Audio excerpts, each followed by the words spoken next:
पीछे आवाज़ आ रही? ठीक है, शुक्रिया। तो देखिए, मुझे सेशन शुरू करने के पहले शुरू कर लूँ सेशन? इजाज़त है? बढ़िया। तो सेशन शुरू करने के पहले मुझे दो बात कहनी। एक तो ये कि एक बात तो मुझे ये कहनी कि बड़े लोगों के और जो भी प्रश्न है ना, हम सबको जिम्मेदारी मानते हैं रिस्पॉन्ड करने का। तो आज रात का जो गोष्ठी का सेशन होगा 8:30 से 9:30 ना, वो उन बड़े सभी लोगों को जिनको प्रश्नों पर बात करनी है यहीं पर उस गोष्ठी को कर लें, यहाँ सीधा उसको रिस्पॉन्ड कर लेंगे। हम में से कोई ना कोई उसको रिस्पॉन्ड करने का काम कर देंगे। तो बड़े लोगों के जितने भी प्रश्न हों, क्वेरीज हों, वो सबको हम रात में यहाँ पे कर लेंगे। ठीक, यहीं पर इसी जगह पर 8:30 से 9:30 रात की गोष्ठियाँ होनी ही हैं सभी जगह। तो उन सभी लोगों की गोष्ठी हम सीधा यहीं करेंगे और यहाँ उस पर हम ठीक से बात कर लेंगे। बढ़िया। तो कहाँ से शुरू करें? तुम्हारे प्रश्न से शुरू कर लें? दो भाई, इनको माइक दे दो। ब्रेक में प्रश्न पूछ रही थी तो मैंने सोचा सबके साथ ही उसको रिस्पॉन्ड कर देंगे। एक माइक इस साइड दे दो। आप भी दीदी कुछ पूछ रही थी ना, पहले इनका सुन लेते हैं फिर आप पर आते हैं। इस तरह से मूवमेंट नहीं करना पड़े। नहीं, उससे नहीं होगा।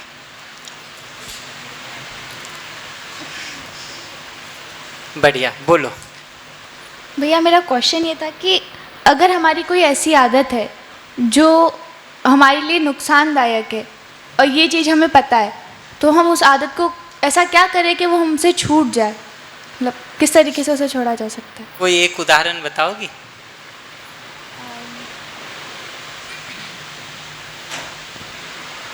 चलो मैं ले लेता हूँ।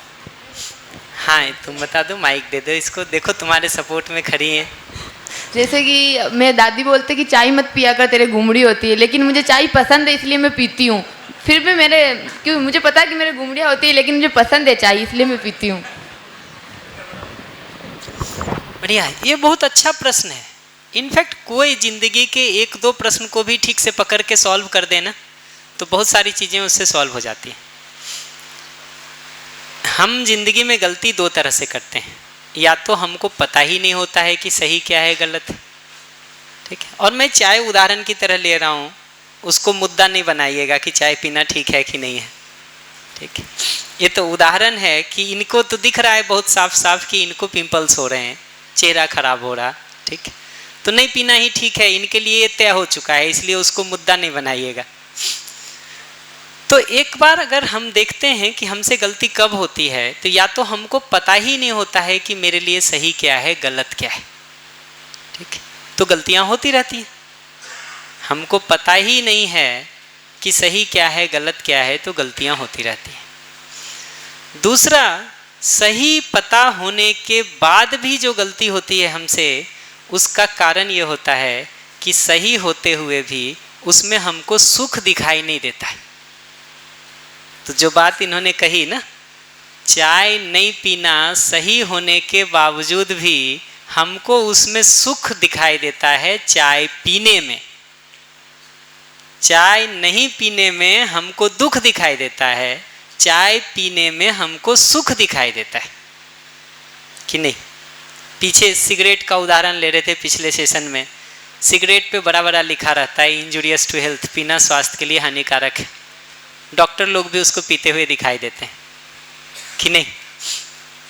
एक डॉक्टर को तो ठीक से पता है कि वो पीना ठीक नहीं है, लेकिन उनको पीना या तो उनको सुखी होने का उपाय लगता है या अपना दुख भुलाने का उपाय लगता है। दो में से कोई ना कोई चीज लगती है, इसीलिए तो करते हैं, ठीक है। तो अगर पूछोगे कि छोड़ने के लिए क्या किया जाए, अपने से एक सिंपल सवाल पूछा जाए, चाय पीना जो ये पसंद है और उसमें जो सुख मिल रहा है हमको, वो सुख कितनी देर और कितना मिल रहा है, और उसके कारण जो समस्या पैदा हो रही है उसका दुख और परेशानी कितनी देर मिल रहा है। ये हिसाब लगाना शुरू करना चाहिए। ये प्रश्न क्लियर हुआ? चाय पीने से जो हमको सुख मिल रहा है वो सुख कितना मिल रहा है और कितनी देर तक मिल रहा है। मान लो 2 मिनट मिलता होगा, 5 मिनट मिलता होगा, 4 मिनट मिलता होगा, 10 मिनट मिलता होगा, जितना भी मिलता होगा वो हिसाब लगाना शुरू करो। दूसरा, चाय पीने से जो समस्या पैदा हो रही है हमको, ठीक है, उसका दुख कितना हमको झेलना पड़ता है वो दिखना शुरू हो। ये दोनों का हिसाब लगाना शुरू करें कि कौन सा दुख ज़्यादा है। जिस दिन ये दिखने लगेगा कि चाय पीने से मिलने वाला सुख बहुत कम है और उसके कारण होने वाली समस्याएं बहुत ज़्यादा हैं, दुख बहुत ज़्यादा है, तो हम उससे हटने का मन बना सकते हैं। आदमी किसी भी चीज़ को छोड़ने का या उससे हटने का मन तभी बनाता है जब ये दिखाई देता है कि वो गलत है, उसमें मेरा दुख है। ये दोनों दिखना जरूरी है। गलत दिखे, दुख नहीं दिखाई दे तो भी आदतन हम उसको करते रह सकते हैं कि नहीं। गलत तो दिख रहा, लेकिन अगर उसमें दुख नहीं दिखाई देगा तो आदतन हम उसको करते रहते हैं, ये मान के कि इससे सुख मिलेगा। हमारा एक ही कहना है, रुक करके थोड़ा हिसाब लगा करके देखा जाए कि कितनी देर सुख मिला और कितनी देर दुख मिलता है। जैसे आपने उदाहरण लिया ना चाय का, चाय पीने का सुख दिन भर में कितना देर मिलता है? थोड़ी देर, 5 मिनट, 10 मिनट। उसके कारण जो समस्या और पीड़ा हो रही है वो कितने देर होती है? बहुत ज़्यादा। माइक में बोलो तो पता चलेगा, मैं तो सुन लूँगा बगल से। बहुत ज़्यादा। तो ये हिसाब लगाना शुरू करना चाहिए कि हमारे लिए बुद्धिमत्ता क्या है।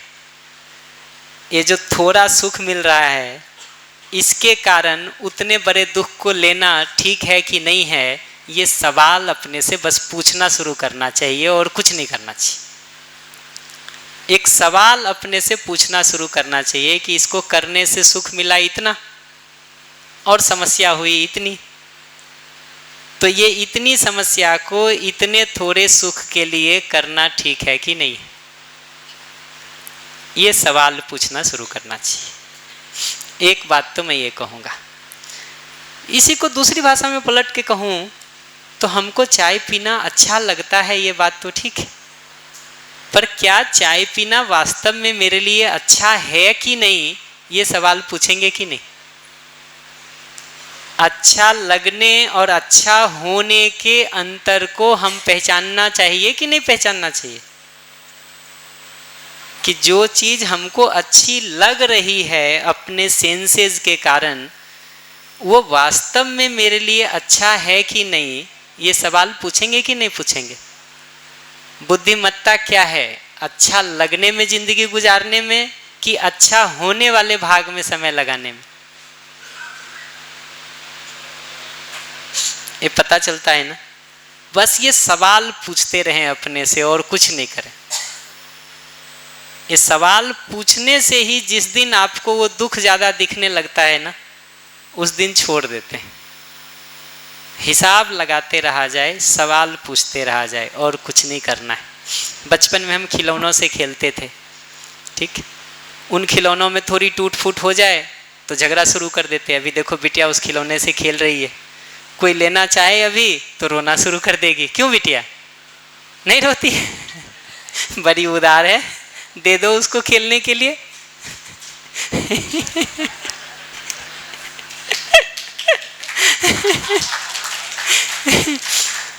तो क्या है कि वही खिलौने जो हमको बहुत महत्वपूर्ण लगते हों, एक बार उसका महत्व अपनी ज़िंदगी में ख़त्म हो जाता है तो हम बहुत आसानी से उसको दे पाते हैं दूसरे को, कि नहीं। लेकिन जब तक अपनी ज़िंदगी के लिए वो बहुत महत्वपूर्ण लग रहा हो, हम सब तरफ से उसको पकड़ना चाहते हैं। तो ये सवाल पूछते रहा जाए अपने से कि मेरा सुख वास्तव में इसमें है कि नहीं है, कहाँ सुख है कहाँ दुख है, ये अच्छा लगना है कि अच्छा होना है, ये सवाल पूछते रहा जाए बस, और कुछ नहीं करना है। देखो छूटता है कि नहीं। एक और सवाल था उसका, वो भी सुन लेते हैं। हो गया? ठीक है, इनका सुनते फिर उधर आते।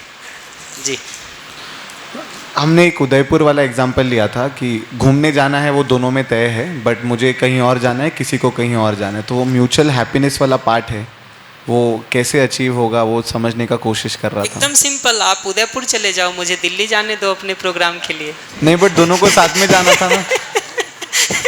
दोनों को साथ में जाना है, दोनों को साथ में वो करना है, पूरे परिवार को साथ में जाना है। देखिए, अगर परिवार को साथ में जाना महत्वपूर्ण है और साथ रहना ही महत्वपूर्ण है, ठीक, तो आप उदयपुर के बदले दिल्ली भी तो चल सकते हैं हमारे साथ, कि नहीं?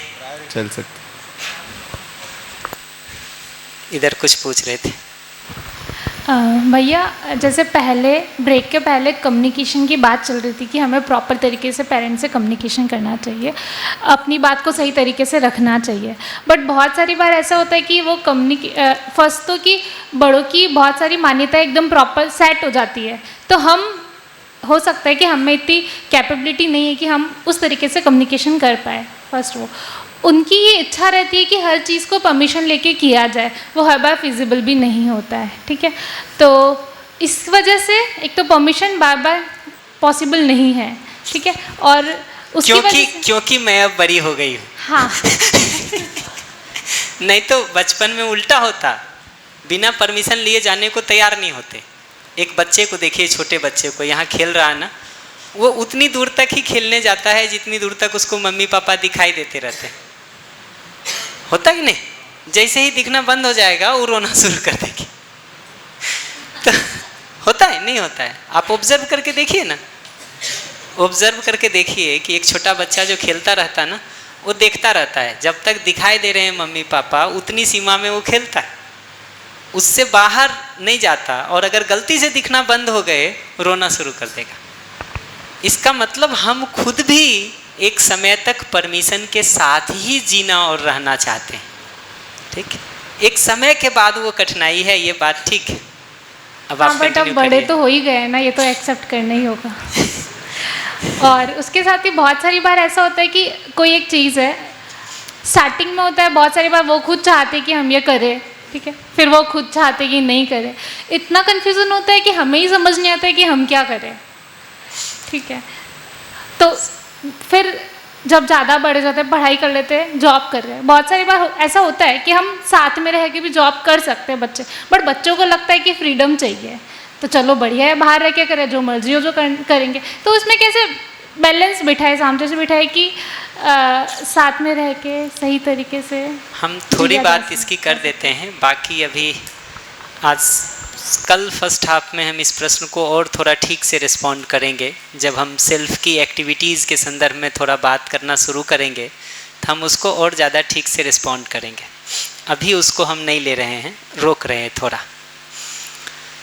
उसमें एक दो बात लेकिन फिर भी मैं करूँगा कि ये जो कम्युनिकेशन हम जब करने जाते हैं ना किसी के साथ, तो हम बड़े हो गए हैं का मतलब है अब हम समझदार हो गए हैं, क्या ठीक है क्या ठीक नहीं है उसका निर्णय हम ले सकते हैं। यही तो कहना चाह रहे। समझदारी की क्या पहचान है? जीने में जिम्मेदारी दिखाई देगी कि गैर जिम्मेदारी दिखाई देगी? भैया बहुत सारी बार ऐसा होता है कि बड़ों में भी हम किसकी बात सुनते हैं? जो बोल रहा है वो कर रहा है, या फिर जो उस चीज़ में मास्टर है समझ लो, तो हम उससे सीखना चाहते हैं। बड़े बोलना चाहते हैं कि आप हमारी बात सुनो, जो हम कह रहे हैं वो करो, बट हमें दिख रहा है कि सामने वाला जो बोल रहा है वो खुद भी नहीं कर रहा है, तो हम क्यों करेंगे उनकी बात? ठीक कह रहे हैं। मैं इसको कल ये सब को रिस्पॉन्ड करूँगा ठीक से। आज तो थोड़ा बात करके छोड़ता हूँ, कल करूँगा। मैं अभी इतनी ही बात कहूँगा कि हमारी समझदारी का प्रमाण हमारा जिम्मेदारी है, ठीक है, रिस्पॉन्सिबिलिटी है। हमारा समझदारी ठीक है, इस है कि हम जीने में रिस्पॉन्सिबिलिटी ले पाते हैं, जिम्मेदारी ले पाते हैं। तो हमको रुक करके ये देखना चाहिए कि जो घर में सारे काम चल रहे हैं ना, उसमें कितने कामों की जिम्मेदारी मैंने ले रखी है, कितने कामों की जिम्मेदारी दूसरों के ऊपर छोड़ रखी है। अगर हमारी जिम्मेदारी ज़्यादा है तब तो ये संभव है कि लोग हमको समझदार मान लें। अगर हमारी जिम्मेदारी घर के काम में एक भी दिखाई ना दे, आप दूध लाने बोलो और हम कहें कि तुम खुद क्यों नहीं ले आते हो जो हमको बोल रहे हो, ठीक है, तो जिम्मेदारी अगर हमारे जीने में नहीं दिखाई देगी तो अगला कैसे हमारे ऊपर आश्वस्त होकर छोड़ पाएगा चीज़ों को? आप ही बताओ ना, यहाँ मैनेजमेंट के इतने काम चल रहे, शिविर हॉल में इतनी सारी चीज़ें हो रही, मुझे क्या अच्छा लगेगा? एसी वाले, माइक वाले सब अपना काम खुद करें या मुझे सबको आके देखते रहना पड़े? अपना सुकून किस में ज़्यादा है? सब खुद करें इसी बात में ना। एक मिनट, तो हमको ये बात पकड़ना ज़रूरी है कि अगर एक बार हमको ये भरोसा होता है कि वो काम ठीक ही कर देंगे तो हम छोड़ ही देना चाहेंगे। अगर हमको लगे कि नहीं, ठीक नहीं होता है, नहीं होगा, तो हमको आके 9 बजे के 10 मिनट पहले देखना पड़ेगा कि भाई एसी ऑन कर दिया है कि नहीं, ये बिछ गया है कि नहीं, माइक ठीक हो गया है कि नहीं। हमको उसमें अपने को इन्वेस्ट करना पड़ता है। तो हमको ये देखना पड़ेगा कि अपने जीने में जिम्मेदारी वाला भाग कितना आया है, कितना नहीं आया है। बड़े होने की पहचान तो यही बनेगी ना कि वो जिम्मेदारी का भाव हमारे अंदर आ पाए कि नहीं। बचपने में तो जिम्मेदारी माँ बाप की होती, दूसरों की होती, हमारी बहुत नहीं होती। लेकिन हम अगर बड़े हो रहे हैं तो वो घर के परिवार की जिम्मेदारियों में मेरी भागीदारी भी तो बढ़ी हुई दिखनी चाहिए। भागीदारी पता है? पार्टिसिपेशन। भैया जैसे अभी आपने बोला कि हमारी समझदारी का प्रमाण हमारी जिम्मेदारी है। अभी हम सब ग्रोइंग, मतलब हम यूथ ग्रोइंग स्टेज में हैं, तो मोस्ट ऑफ द टाइम ऐसा होता है कि हम चाहते हैं कि हमारा ध्यान हमारी ग्रोथ पे रहे। बहुत सारी बार ऐसा होता है कि पेरेंट्स की रहती है कि जिम्मेदारी निभाए, तो जो जिम्मेदारी हम डेलीगेट कर सकते हैं किसी को आराम से, सही तरीके से, तो उसको खुद निभाने की ज़रूरत हमको लगती है कि नहीं है बहुत सारी बार हमारी। वही देखिए, जो जिम्मेदारी हम डेलीगेट कर सकते हैं और वो ठीक से हो भी रहा हो तो पेरेंट्स के साथ कम्युनिकेट करके सहमति बनाई जा सकती है। डेलीगेट तो हम कर दें और हो नहीं तो सहमति बनाना मुश्किल है, ठीक है। बट अगर डेलीगेट करें और वो ठीक ढंग से हो रहा हो, मान लीजिए खाना बनाने को आप डेलीगेट कर देते हैं किसी के ऊपर और वो ठीक ढंग से हो जाए तो आपसी सहमति के साथ उस बात को तय किया जा सकता है और रास्ता निकाला जा सकता है, ठीक है। बट इस पर हम बात कल करेंगे, आज ज़्यादा नहीं करते। क्वेश्चन है, हाँ। पर बहुत सारी बार ऐसा होता है कि मान्यताएं जो सेट हो गई तो उनकी ये चाहना रहती है कि वो जिम्मेदारी हम ही निर्वाह करें, तो उसके साथ हमारे थॉट्स क्लैश हो जाते हैं और उसके बाद में विरोध का भाव स्वाभाविक रूप से आ जाता है कि हम क्यों करें जब हम करवा सकते हैं, या फिर हम हमारे पे, क्योंकि अभी ये स्टेज है, अभी ही टाइम है, हम आपने आपकी लाइफ में बहुत सारा सीख लिया है, अब हम भी सीखें। देखिए, विरोध इसलिए आ जाता है क्योंकि हमको सिर्फ इतनी बात दिखाई देती है कि वो हमारे ऊपर खाना बनाने का दबाव बना रहे हैं, ठीक है। ये देख करके हम विरोध लाते हैं, ठीक है। अगर हम ये बात को देख पाएंगे कि खाना बनाने का दबाव डालते समय भी मूल में उनकी चाहना हमारे ऊपर दबाव डालने की नहीं है, मूल में उनकी चाहना तो घर का खाना ठीक बने इस बात की है कि नहीं। ये बात को देख पाएंगे तो विरोध नहीं आएगा। विरोध जैसे ही आ जाता है ना, कम्युनिकेशन नहीं हो सकता कुछ। हमको अगर गुस्सा आ जाए आपकी किसी बात को सुन के, फिर संवाद होगा कि विवाद होगा? ये पहचानना जरूरी है, ये पहचानना जरूरी है कि एक बार अगर हम ही अपना संतुलन खो दिए, क्रोध में आ गए, आवेश में आ गए, एंगर में आ गए, गुस्से में आ गए, ठीक है, तो अब जो होगा वो तो विवाद होगा, संवाद नहीं होगा। और इस विवाद का घाव हम एक दूसरे के लिए इतना गहरा कर देते हैं कि आगे संवाद होने की पॉसिबिलिटी ब्लॉक होने लगती है। आप हमारे साथ बात करने बैठो और 3 बार झगड़ा हो जाए एक दूसरे का, चौथी बार आप बैठना चाहोगे? फिर हमको लगता है लोग बात नहीं करना चाहते हैं, संवाद से कुछ हल नहीं निकलता है। हमको ये सोचना पड़ेगा कि ये जो पुराना गड्ढा हमने खोदा है इसको भरने में कुछ समय लगेगा कि नहीं लगेगा। तो पहले तो अपना गुस्सा रुके, तब उस पर कुछ बात हो सकती है। हम ही गुस्से या रिएक्शन में आ जाएंगे तो बात ही कैसे होगी, बात ही कैसे होगी। बट करेंगे इस पर बात, हम कल किसी समय और करेंगे।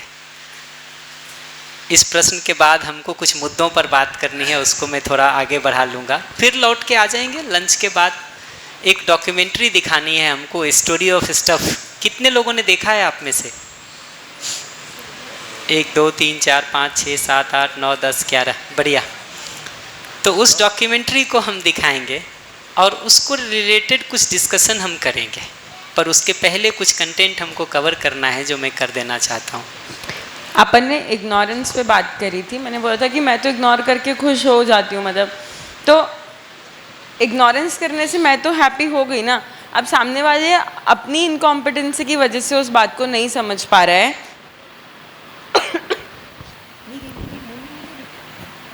मक्खी परेशान कर रही है।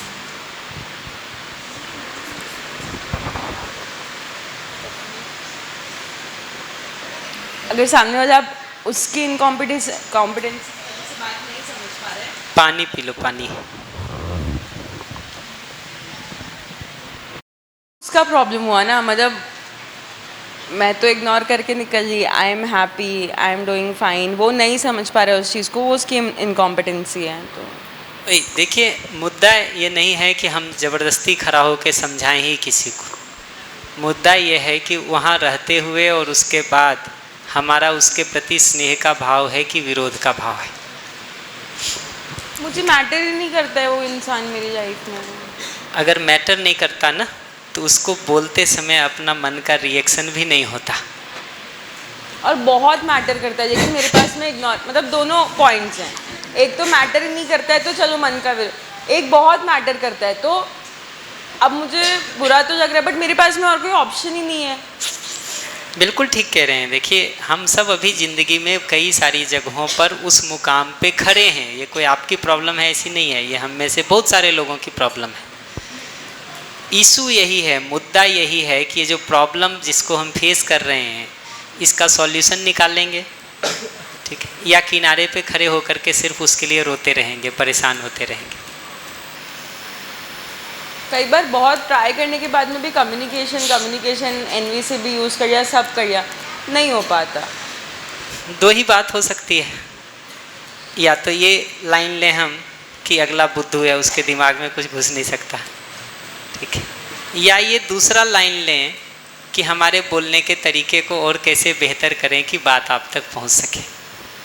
मैं तो इस दूसरे तरीके पर भरोसा रखता हूं कि आप जहां खड़े हैं उस जगह पर खड़े होकर के हम कैसे अपनी बात को सटीकता से आप तक पहुंचा सकते हैं, ये उपाय मैं ढूंढना अपनी जिम्मेदारी मानता हूं। क्योंकि ये उपाय अगर मैं ढूंढ लूँगा तो फिर मैं किसी के भी साथ उस सिचुएशन में आराम से जी पाऊँगा। जिस सिचुएशन को भी मैंने एक बार डील करने का कॉम्पिटेंस अपना डेवलप कर लिया, इसका मतलब है कि आगे वैसे जितने भी सिचुएशंस आएंगे सबको मैं बहुत आसानी से डील कर सकता हूँ। ये बात समझ में आती कि नहीं? मैं ये कह रहा हूँ कि जिस परिस्थिति को, जिस सिचुएशन को मैंने एक बार ठीक से हैंडल कर लिया, एक बार ठीक से उसमें रास्ता निकाल लिया, उपाय निकाल लिया, उसके तरीके हमको समझ में आ गए, तो आगे वैसे सभी सिचुएशंस में मैं ठीक से जी सकता हूँ, इस बात की गारंटी हो जाती है कि नहीं? बढ़िया। तो हम एक बार के लिए प्रश्नों को थोड़ा रोक लेते हैं। कुछ बातें जो और हमको अपनी तरफ से कहनी है वो मैं कह देता हूँ, ताकि ब्रेक के बाद वो स्टोरी ऑफ स्टफ का सेशन हम कर सकें और कनेक्ट हो सकें।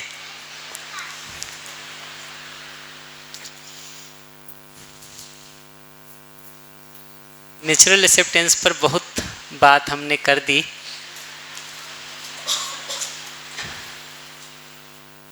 ये तो सारा समअप का सेशन है जो ऑलरेडी बात हो ही गया है, तो हम ये सब को हटा करके एक बात को मैं ज़रूर कर देता हूँ।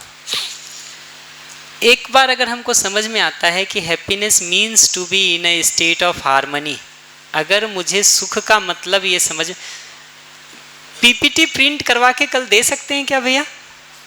हो जाएगा ना? कल पीपीटी मिल जाएगा आप लोगों को प्रिंट हो करके, ठीक है। उसके बाद उस पर जितना, और थोड़ा इंग्लिश, हाँ पीपीटी, हाँ वो थोड़ा कठिन काम होगा अभी। थोड़ा कठिन काम होगा, बट देखते हैं कितना हो सकता है, देखते हैं कितना हो सकता है। तो वो मिल जाएगा आपको, तो आराम से उस पर मार्क कर लीजिएगा जितनी चीज़ों को भी और मार्क करना होगा। अभी थोड़ी बात कर लेते। तो एक बार अगर समझ में आता है ना, happiness equals harmony, to be in a state of harmony is happiness, to be in a state of contradiction is unhappiness, कि संगीत में जीना, व्यवस्था में जीना ये सुख है, अंतर विरोध में, अव्यवस्था में जीने के लिए बाध्य होना ये दुख है। तो ये समझ में आता है कि अगर इतना हमारे जीने का फैलाव है, व्यक्ति, परिवार, समाज और प्रकृति, इन चारों स्तर पर अगर हमारा जीना होता है, तो निरंतर सुख के लिए, कंटिन्यूटी ऑफ हैप्पीनेस के लिए ये चारों लेवल पर हार्मनी को समझने की ज़रूरत है, व्यवस्था को समझने की ज़रूरत है कि नहीं। तो हमारा प्रोग्राम क्या बनेगा? हमारा प्रोग्राम बनेगा ये चारों लेवल पर, eight all these 4 levels, self, family, society और नेचर, ये चारों स्तर पर व्यवस्था को, हार्मनी को समझना और ये चारों स्तर पर हार्मनी में, व्यवस्था में जीना, ये हमारा प्रोग्राम ऑफ एक्शन बनेगा कि नहीं। तो कल जैसा हमने हैप्पीनेस के डेफिनेशन में कहा था ना, कि ये बात को देख लिया जाए कि ये हैप्पीनेस का डेफिनेशन हमारे ऊपर लागू होता है कि नहीं, कि जिस भी स्थिति परिस्थिति में मैं जीता हूँ, द स्टेट और सिचुएशन आई लिव इन, उसमें अगर हार्मनी है, संगीत है, व्यवस्था है, तो उसमें जीना हमको सहज रूप में स्वीकार होता है, उसका नाम सुख है। हमको ज़बरदस्ती उसमें रहना पड़े मजबूरन, और हम रहना नहीं चाहते हों, भागना चाहते हों उससे, लेकिन मजबूरन रहना पड़े, तब जो अपने अंदर महसूस होता है उसी का नाम दुख है। ये सुख और दुख की परिभाषा हमारे लिए सही है कि नहीं? Whether this definition of happiness and unhappiness is appropriate for me और नॉट, एक तो ये देखा जाए। अगर वो हैप्पीनेस का डेफिनेशन हमको सूट करता है, तो उसके बेसिस पर प्रोग्राम ऑफ एक्शन भी हमारा ये होगा कि नहीं होगा, कि to understand the harmony at all these 4 levels, that is self, family, society and nature, and to live in harmony at all these 4 levels, self, family, society और nature.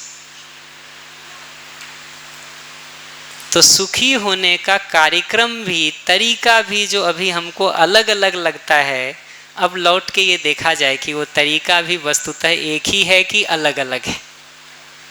Weather this programme of ensuring the continuity of happiness is same for all of us और it is different. तो ये देखा जाए कि to understand the harmony at all these 4 levels and to live in harmony at all these 4 levels, whether this is my program of happiness or not। अगर एक बार हमको समझ में आता है कि सुखी होने का मतलब है संगीत में जीना, व्यवस्था में जीना, और जीने का फैलाव ये 4 समझ में आता है, व्यक्ति, परिवार, समाज और प्रकृति, तो इन चारों जगहों पर हार्मनी का, व्यवस्था का स्वरूप क्या है उसको समझना और उसके अनुसार जीना, यही तो हमारा प्रोग्राम ऑफ एक्शन बनेगा। तो प्रोग्राम ऑफ एक्शन को भी जब हम टुकड़े टुकड़े में देखने जाते हैं ना, तब लगता है कि एक दूसरे में बहुत भेद है, बहुत विरोध है। आप कुछ और से सुखी होते हैं, हम कुछ और से सुखी होते हैं। आपकी ज़िंदगी का कार्यक्रम तो कुछ और है, मेरी ज़िंदगी का कार्यक्रम कुछ और है। ये तब लगता है जब हम टुकड़े टुकड़े में चीज़ों को देखने का काम करते हैं।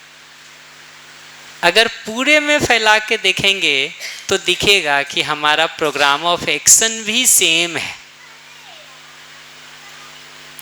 इसके किसी टुकड़े या हिस्से को पकड़ के हम जीना चाहते हैं तो 2 कठिनाई होती। पहले तो कंट्राडिक्शन दिखाई देता है, हमारे आपके बीच एक अंतर विरोध दिखाई देता है, कंट्राडिक्शन दिखता है। दूसरा, किसी टुकड़े को काम करके कितना भी कर लें, उससे कंटिन्यूटी ऑफ हैप्पीनेस तो इंश्योर हो ही नहीं सकता कि नहीं। जैसे अगर लगता हो कि अच्छा घर बना के सुख हो जाएगा, अगर लगता हो कि बढ़िया मनपसंद कपड़ा खरीद लेंगे उसी से सुख मिल जाएगा, ठीक है। अगर लगता हो कि क्लास में फर्स्ट आने भर से सुख मिल जाएगा, तो दिखता है कि जिनको नहीं आता वो तो बेचारे दुखी रहते ही हैं। जिनको क्लास में फर्स्ट नहीं आ पाते, जो अच्छे कपड़े नहीं पहन पाते, जो अच्छा घर नहीं खरीद पाते, वो तो दुखी रहते ही हैं। जो अच्छे कपड़े पहन लिए उनका क्या हो गया? उनका क्या हो गया? जो नहीं बाहर का खाना खा पाते वो तो दुखी रहते ही हैं। जो खा लिए उनको कितना सुख मिल गया, उनकी जिंदगी कहाँ चली गई? टुकड़ों टुकड़ों में देख करके अगर हम प्रोग्राम बनाएंगे तो पूरा नहीं होगा तो परेशान रहेंगे, पूरा हो भी जाएगा तो लगता है कि कुछ खास तो मिला नहीं, जिंदगी के बहुत सारे आयाम खाली रह गए कि नहीं। मैं सबसे पूछता हूँ बैठे हुए लोगों से, बच्चे तो फिर भी बता देंगे, ये बड़े लोग जितने बैठे हैं ना, मैं सबसे पूछता हूँ कि क्लास 10th और 12th में आपके मार्क्स कितने आए थे, याद हैं? 10th और 12th का फिर भी कुछ लोग बता दें। क्लास 8 में कितने मार्क्स आए थे ये याद है? उसके सर्टिफिकेट तो फिर भी बहुत जगह दिखाते होंगे। ठीक है, तो हमको अगर जिंदगी का गोल ही हम बहुत छोटा बना लेते हैं तो पूरा नहीं होता है तो परेशान रहते हैं, पूरा हो जाता है तो लगता है यार कुछ खास तो हुआ नहीं जिंदगी में, कि नहीं होता है ना। इसीलिए होता है कि टुकड़े टुकड़े में हम जिंदगी को देखते हैं, न कि पूरा फैला करके जिंदगी को देखते हैं। We observe or see our life in bits and pieces rather than seeing it completely. Parts में हम उसको देखते हैं, होल में देखने के बदले, संपूर्णता में देखने के बदले टुकड़े टुकड़े में देखते हैं। संपूर्णता पता है ना, इन टोटलिटी, कंप्लीटनेस में।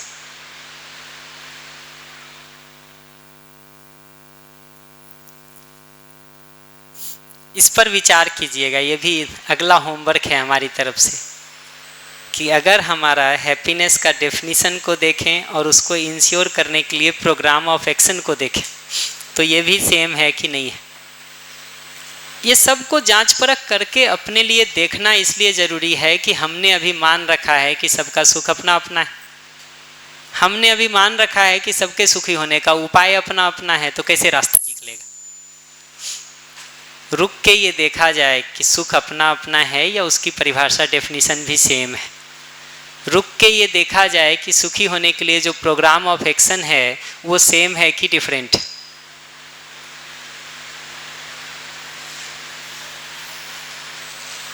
विचार किया जाए इस पर, हम इस पर बात करेंगे ब्रेक के बाद, जो और इस पर प्रश्न होगा तो उसको बात करेंगे। पर मेरा क्वेश्चन क्लियर हो गया कि नहीं हुआ? किसी को प्रश्न क्लियर नहीं हुआ है तो बताइए, मैं फिर से उसको रिपीट करूंगा।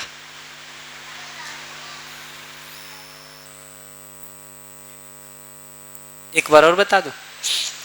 अभी हम सब अपनी जिंदगी में ये मानते हैं कि सबका सुख अपना अपना है। बहुत बार हम ऐसा मानते हैं, बहुत बार हम ऐसा मानते हैं कि हमारे सुखी होने के अपने अपने तरीके हैं, इसलिए लाइफ में क्लैशेस तो बना ही रहेगा, झगड़े तो होते ही रहेंगे, विरोध तो होता ही रहेगा, परेशानियां तो बनी ही रहेंगी, तो रहेगा ही।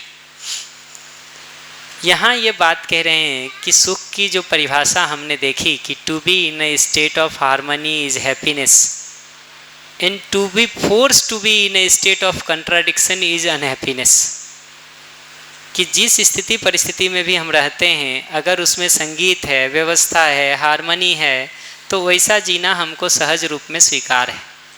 उस भाव में जीने का नाम सुख है। और अगर उसमें अंतर विरोध है, अव्यवस्था है, कंट्राडिक्शन है, तो उसमें हम रहना नहीं चाहते हैं, मजबूरन रहना पड़ता है, तब जैसा हमको महसूस होता है उसी का नाम दुख है। ये डेफिनेशन हमारे लिए लागू होता कि नहीं? अपने अपने लिए सब लोग देख लेंगे तो सबके बारे में पता चल जाएगा कि whether this definition is true for all of us और नॉट। दूसरा ये कह रहे हैं कि इस हैप्पीनेस को इंश्योर करने के लिए जो प्रोग्राम ऑफ एक्शन होगा, जो कार्यक्रम होगा, वो क्या होगा। तो ये दिखता है कि हमारे जीने का ये 4 लेवल पर फैलाव है, सेल्फ, फैमिली, सोसाइटी और नेचर।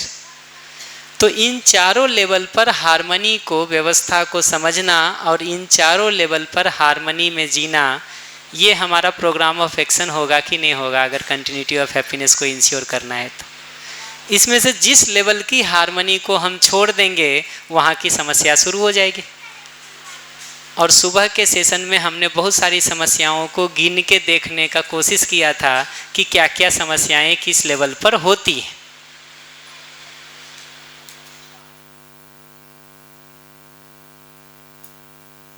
ठीक है,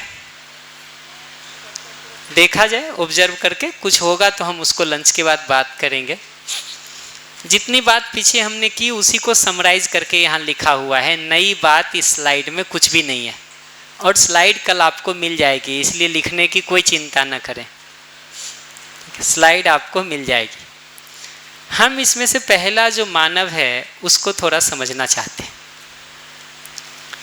ऊपर से देखिएगा तो उन बातों को जो अलग अलग तरह से हम करते रहे हैं उसको समेट के लिखा हुआ है कि अपना अगर लक्ष्य को देखें, गोल को देखें, पर्पस ऑफ लाइफ को देखें तो हैप्पीनेस दिखाई देता है, प्रोस्पेरिटी दिखाई देती। समृद्धि जो लिखा है वो प्रोस्पेरिटी है।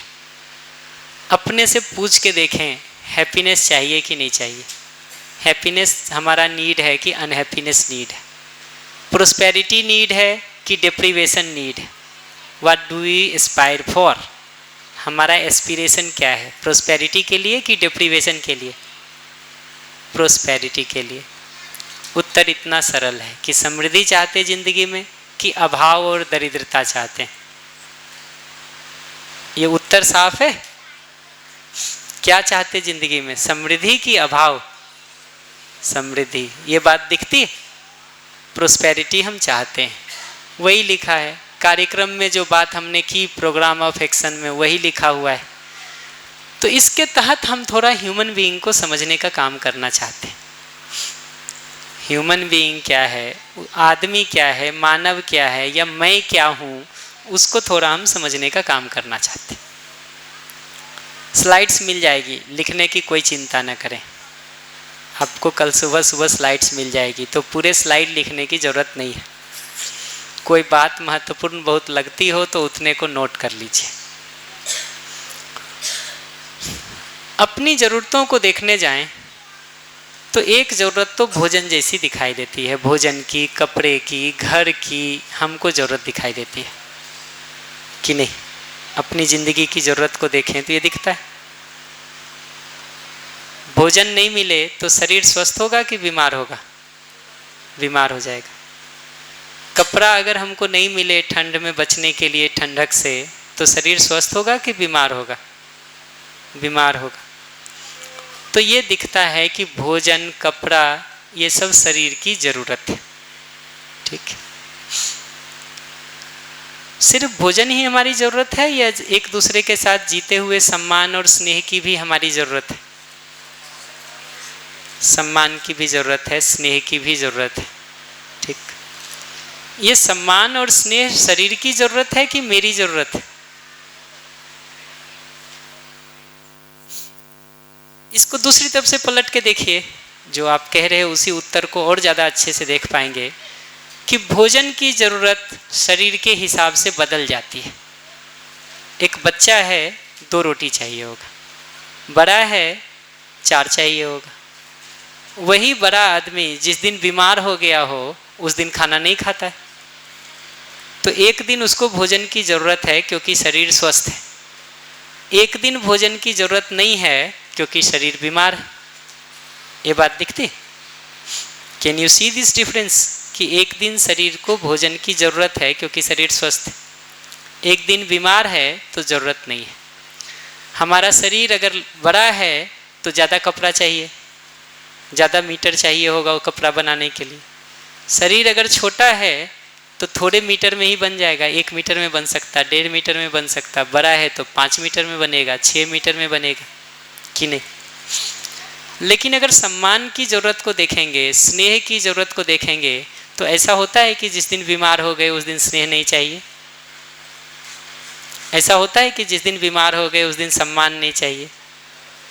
ऐसा होता है कि पैर में चोट लग गई, शरीर थोड़ा बीमार हो गया है तो सम्मान भी थोड़ा कम चाहिए। नहीं होता ना। तो उससे ये समझ में आता है कि सम्मान जैसी ज़रूरतें, स्नेह जैसी ज़रूरतें शरीर पर निर्भर नहीं हैं, वो सीधे सीधे मेरी ज़रूरत है। इसीलिए वो दो कैटेगरी में बांट करके लिखा है कि एक नीड है जो बॉडी से जुड़ा हुआ है, जैसे ये फूड और बाकी फिजिकल फैसिलिटीज़, कपड़ा ले लो, मकान ले लो, भोजन ले लो। उस तरफ देखोगे तो वो सेल्फ की ज़रूरत है, जैसे सम्मान ले लो, विश्वास ले लो, स्नेह ले लो। ये सब भाव के रूप में हमारी ज़रूरत है कि नहीं। उसको आगे बढ़ा के देखोगे, ये दोनों नीड एक ही तरह का है या अलग अलग है, उसको पहचानने का हम थोड़ा कोशिश कर रहे हैं। तो ये बात कह रहे हैं कि सुविधा की ज़रूरत को देखोगे, भोजन की ज़रूरत को, तो भोजन दिन भर में हर समय चाहिए या जब भूख लगती है तब चाहिए? भूख लगती है तब चाहिए। सम्मान के बारे में क्या लगता है, हर समय चाहिए या कभी कभी चाहिए? तो ये अंतर देख पा रहे हैं कि भोजन की ज़रूरत तभी पड़ती है जब हमको भूख लगती है, इसलिए उसको टेम्पररी लिखा है, सामयिक लिखा है। और सम्मान की ज़रूरत हमेशा बनी रहती है, इसलिए उसको कंटिन्यूअस लिखा है। ऐसा होता है कि हम कहें दिन भर बहुत सम्मान हो गया, अब थोड़ा अपमान कर लें एक दूसरे का? नहीं होता ना। दिन भर बहुत स्नेह हो गया, थोड़ा विरोध हो जाए टेस्ट बदलने के लिए, चाहते तो नहीं है, ठीक। तो वो नीड कंटिन्यूअस दिखाई देता है, जबकि ये भोजन की ज़रूरत टेम्पररी दिखाई देती है। कपड़े को भी देखोगे तो ऋतु के हिसाब से, मौसम के हिसाब से, काम के हिसाब से उसका नीड बदलता हुआ दिखाई देता है कि नहीं? दिखता है। जिस कपड़े में हम बैठ के ऑफिस जाते ना, उसी कपड़े को पहन के अगर सोना हो तो सजा है कि सहयोग है? इस बात का उत्तर वो लोग ठीक से देख पाते हैं जो ऑफिस जाते हो।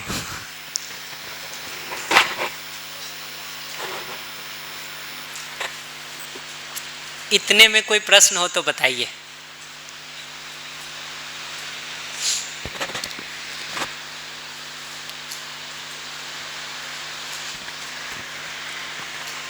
माइक।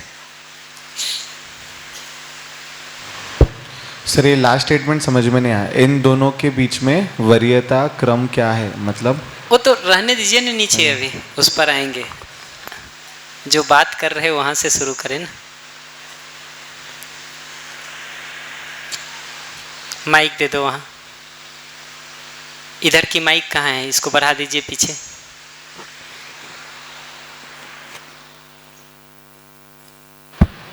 सर वो आवश्यकताओं का सिद्धांत अलग अलग है मेरे हिसाब से। जैसे पहले शारीरिक आवश्यकताएं पूरी होगी ना, तभी आप मान सम्मान की तरफ आगे बढ़ोगे। ये नहीं कि आप भूखे तो हो पहले मान सम्मान मिल जाए। मेरे हिसाब से पहले शारीरिक आवश्यकताएं, भोजन, आवास वो ज़रूरी है, उसके बाद मान सम्मान उस क्रम में आगे आएगा। किताब से पढ़ के बता रहे हैं कि अपना ज़िंदगी देख के? ये सर पढ़ा हुआ भी, मैं पब्लिक एडमिशन का स्टूडेंट भी रहा हूँ, तो उसमें मोस्लो का ये सिद्धांत है कि आप पहले आवश्यकताएं एक पदानुक्रम के हिसाब से चलती है। पहले शारीरिक आवश्यकताएं, फिर सुरक्षा की आवश्यकताएं, फिर उसके बाद सम्मान की आवश्यकताएं, फिर आत्मविकास की आवश्यकताएं। वो एक सिद्धांत है सर। ठीक कह रहे हैं। मैं आपसे एक ही सवाल पूछना चाहूँगा। आपको भूख लगी हुई हो और आप हमारे घर आएँ, ठीक है, मैं आपको पहले बैठा के खूब अपमानित करूं और फिर थाली लगा के दूं खाने के लिए, आप हमारे घर से लौटेंगे कि खाना खाएंगे? क्या करेंगे?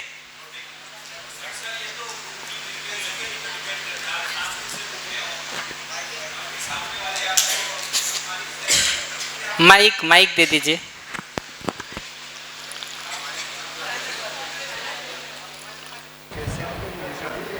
हेलो सर, ये सिचुएशन पे भी निर्भर करता है कि भूख की फ्रीक्वेंसी क्या है। मान लीजिए अभी आप पानी पी रहे हैं और आपको 2 दिन से बिना पानी के रखा जाए, तो फिर शायद गाली के साथ भी आप पानी पीना ज़्यादा प्राथमिकता देंगे। ये भी अच्छी बात है।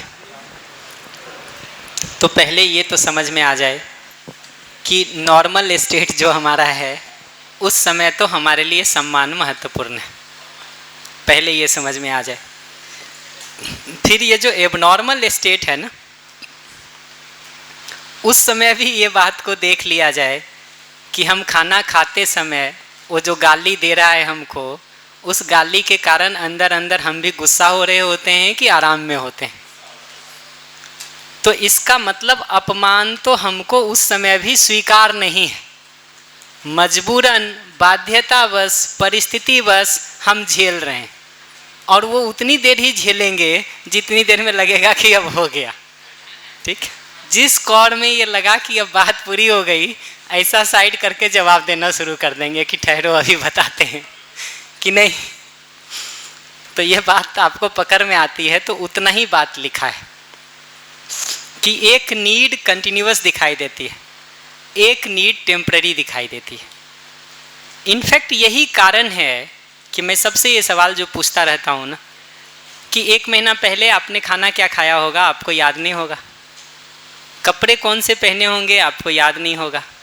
लेकिन किसी ने आपका अपमान किया हो, विरोध किया हो, ईर्ष्या की हो, नफरत किया हो, आपको अपमानित किया हो, पलट के जवाब दे दिया हो, उसका जो दुख होता है वो हमको लंबे समय तक याद रहता है कि नहीं? सर वो लंबे समय तक नहीं, हर समय याद रहता है।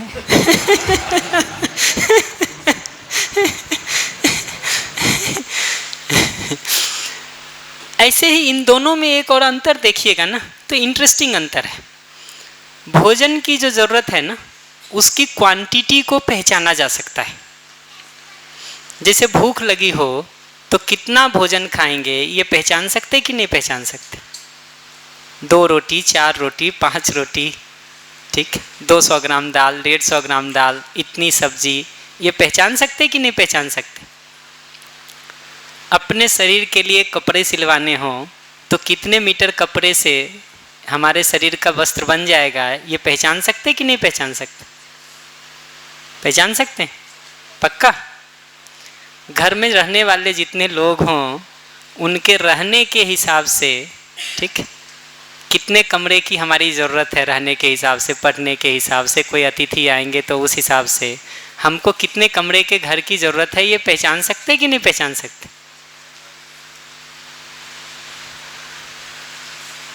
पता चलता है बात? इस दृष्टि से देखेंगे तो ये दिखेगा कि इनकी क्वांटिटी की बात हो सकती है, मात्रा की बात हो सकती है।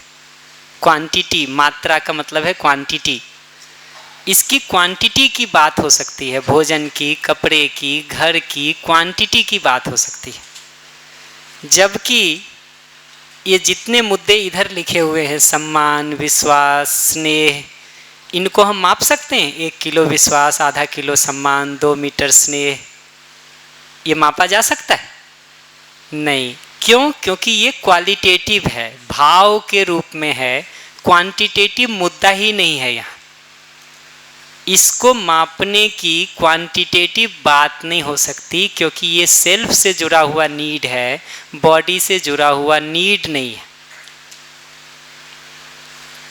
ये बात दिखता है? इस पर कोई भी प्रश्न हो तो बताइए, नहीं तो मैं फिर इसके आगे कुछ प्रश्न और पूछने वाला हूँ।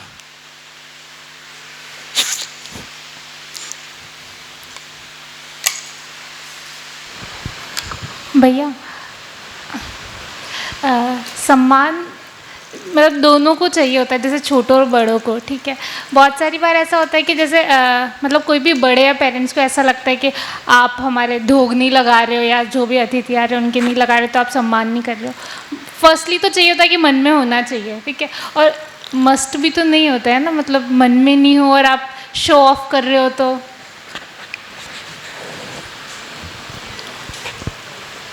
जब यहाँ सम्मान की बात कर रहे हैं ना, तो वो तो मन में होने वाले सम्मान की बात कर रहे हैं, ना कि बाहर दिखाने वाले सम्मान की बात कर रहे हैं।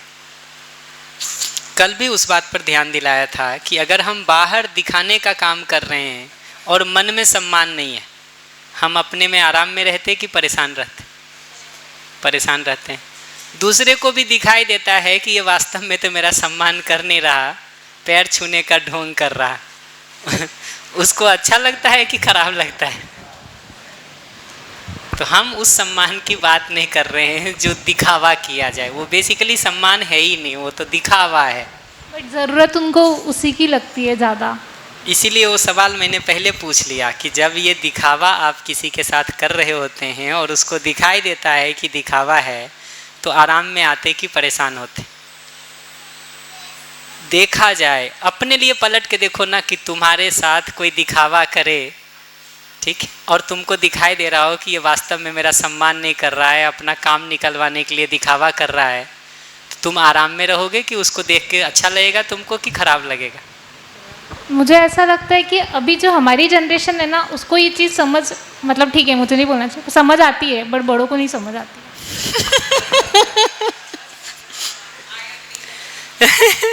देखिए ये तो सीरियस ऑब्जेक्शन है बच्चों का भाई, बड़ों के लिए। पर मैं इस बात से खुश हूँ कि अपने लिए देखने पर तो ये बात क्लियर हो जा रही ना, दूसरों को लिए भले नहीं क्लियर हो रहा हो, बट अपने लिए तो ये बात क्लियर हो जा रही है। अपने लिए, आवाज़ आ रही ना पीछे? अपने लिए तो ये बात क्लियर हो जा रही है कि हमको तो ऐसा स्वीकार नहीं होता, ठीक है। अब एक छोटा काम करना चाहिए, अगर ऐसा लगता है ना कि बड़ों को नहीं ये बात समझ में आती है, पूछ लेना चाहिए, देखना बड़े लोग क्या जवाब देते हैं, कहो तो अभी पूछ के दिखा दें। है ना, हमेशा उनका एक चीज़ रहती है कि जो भी चीज़ें बनी है, मतलब जो भी प्रथा है या जो भी, तो सबके पीछे कुछ ना कुछ लॉजिक होता है। और अभी हमारा रहता है कि लॉजिक होता, मतलब कुछ ना कुछ लॉजिक है, तो we should check those logics. Exactly, मैं तो इस बात से सहमत हूँ कि हमको चीज़ों को वेरीफाई तो करना ही बनता है, ठीक है। और जिनके भी वेरिफिकेशंस हमसे नहीं हो पा रहे, ईमानदारी पूर्वक उस पर काम करना चाहिए। बट अभी हमारा देखो ये मुद्दा नहीं है कि मैं उसको सुलझाऊँ, अभी तो उस पर आएंगे जब फैमिली की बात करेंगे। तो अभी तो हमारा एक बहुत सरल मुद्दा है कि ये भोजन और सम्मान दोनों चाहिए या किसी एक से काम चल जाएगा? दोनों चाहिए, एक बात। दूसरा, ये दिखना ज़रूरी है कि भोजन हमारी कभी कभी की ज़रूरत है, सामयिक ज़रूरत है, वो शरीर के साथ बदलती रहती है। जबकि सम्मान की ज़रूरत, जो अभी दीदी कह रही थी, हम बच्चों को भी चाहिए, ये बात समझने की ज़रूरत है कि ये हर किसी की ज़रूरत है। तीसरी बात मैं ये कह रहा हूँ कि भोजन, कपड़े, घर जैसी ज़रूरतों को पहचाना जा सकता है कि उसकी मात्रा कितनी है, कितनी क्वांटिटी में हमको चाहिए, ये पहचाना जा सकता है। जबकि विश्वास, सम्मान, स्नेह जैसी जो ज़रूरतें हैं, ये फीलिंग के रूप में हैं, भाव के रूप में हैं, इनकी मात्रा की बात नहीं हो सकती, इनके मेजरमेंट को हम किलोग्राम या मीटर में नहीं कर सकते। अभी तो इतनी बात को हम कह रहे हैं, ये कैसे इंश्योर होगा रिलेशनशिप में, उसको हम फैमिली के दौरान डिस्कस करेंगे। थोड़ा उसको एक बार के लिए रोक लेते, अभी सेल्फ को समझने का, स्वयं को समझने के संदर्भ में देख लें कि ये दोनों हमारी नीड है कि नहीं है।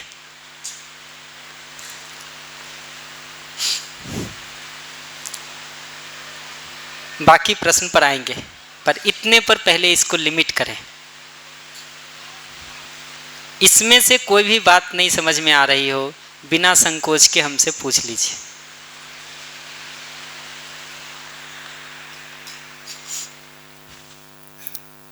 ठीक है, पकड़ में आ रहा है ये बात? पक्का 100%? माइक दे दो, इधर का माइक कहाँ है, इस साइड का?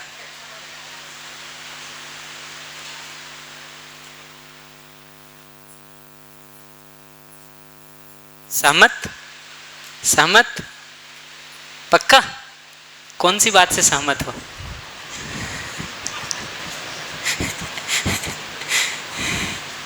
मैं पूछूंगा अभी आज और कल तुमसे, अगर लैंग्वेज की प्रॉब्लम है मैं अंग्रेजी में बताऊंगा। I would like to speak in English, but सुनूंगा तो मैं ज़रूर। सर, जैसे कि आपने अभी बताया कि जो खाना है या फूड है, हम उसे नाप तोल सकते हैं, हमें पता है उसकी कितनी ज़रूरत है और कितनी नहीं। तो यही चीज़ तो हम सम्मान में भी देखते हैं। हमें पता है कि जो सामने वाला हमारे को सम्मान दे रहा है वो असली नहीं है, नकली ही दे रहा है। जैसे कि अगर कोई रिश्तेदार घर पे आता है और जो बच्चे सम्मान दे रहे हैं, ज़रूरी नहीं है वो सम्मान उनके मन में एक्चुअल जेन्युइन सम्मान है। वो तो बस इसलिए सम्मान कर रहे हैं क्योंकि उनके पेरेंट्स के थ्रू उनको इंस्ट्रक्शंस मिली हुए हैं या फिर कोई और भी चीज़ें। बट मैं ये कहना चाहता हूँ, तो ये सम्मान जो है, ये वाला सम्मान, तो ये मायने रखता है कहीं भी इस तरह से? मैं इतना ही अभी प्रश्न पूछना चाह रहा हूँ कि जैसे भोजन को हम 1 kg, 5 kg, 10 kg, 20 kg ऐसा चावल में बात कर सकते हैं, कपड़े में बात कर सकते हैं 2 मीटर, 5 मीटर, 10 मीटर, 50 मीटर, ऐसा सम्मान में बात कर सकते हैं क्या? 2 kilo, 5 kilo, 25 kilo, 15 kilo? Sir, जैसे कि आपने बोला कि आप इसमें नाप तोल सकते हैं, ठीक है। खाने को अगर जैसे कि एक टोकरी रखी है फल की, उसमें नकली फल है, तो आप उसे खा के पेट तो नहीं भर सकते? बिल्कुल नहीं। तो वो नकली सम्मान से मैं भला कैसे सम्मानित फील कर सकता हूँ? तो मैं तो कह ही नहीं रहा हूँ कि नकली सम्मान से हम सम्मानित फील करें, ये बात तो मैं कह ही नहीं रहा हूँ। बात तो मैं ये कर रहा हूँ कि ये जो असली सम्मान है, क्या उसकी हम मापतोल कर सकते हैं कि नहीं? नहीं कर सकते। नहीं। अभी इतनी ही बात को कह रहा हूँ, इससे ज़्यादा तो मैं कह ही नहीं रहा हूँ कि नकली सम्मान से अपना पेट भरा जाए। मैं तो कह रहा हूँ असली सम्मान को स्वयं में सुनिश्चित किया जाए और दूसरे को दिया जाए, दूसरा भी अपने में इसको सुनिश्चित करे और हमारे लिए दे सके। हम तो इसके पक्ष में हैं जी। वो कैसे होगा, वो फैमिली में बात करेंगे तो आएंगे, कैसे होगा का उत्तर देंगे। पर पहले ये चाहिए, ये तो क्लियर हो जाए, कहाँ पहुँचना है ये तय हो जाए, फिर कैसे पहुँचना है उस पर भी बात कर लेंगे। एक छोटा सा क्लैरिफिकेशन ही करना था। तो अभी हम जो फील करते हैं जब हम किसी से भी सम्मान भी मिलता है, तो हमारी एक बैटरी रहती है, सोशल बैटरी हम नाम देते हैं, तो वो सही सम्मान नहीं है या फिर झूठा सम्मान है, इसीलिए ऐसा होता है, या हमारे में भरोसा नहीं है कि ये सम्मान की हम योग्य है, इसीलिए हम ज़्यादा सुन नहीं पाते हैं। क्योंकि थोड़ी देर बाद तो ऐसा लगने लगता है, भले ही सामने वाला हमें सम्मानित करता हो, ठहर जाओ, ऐसा थोड़ा होता है। तो वही ये जो देखिएगा कि क्या हो रहा है, तो जब अगला बहुत बोले जा रहा है तो हमारी भी एक नीड है कुछ एक्सप्रेस करने की, या वो सुनना उस समय मेरी ज़रूरत बनी है कि नहीं, वो तो पहचानना पड़ेगा।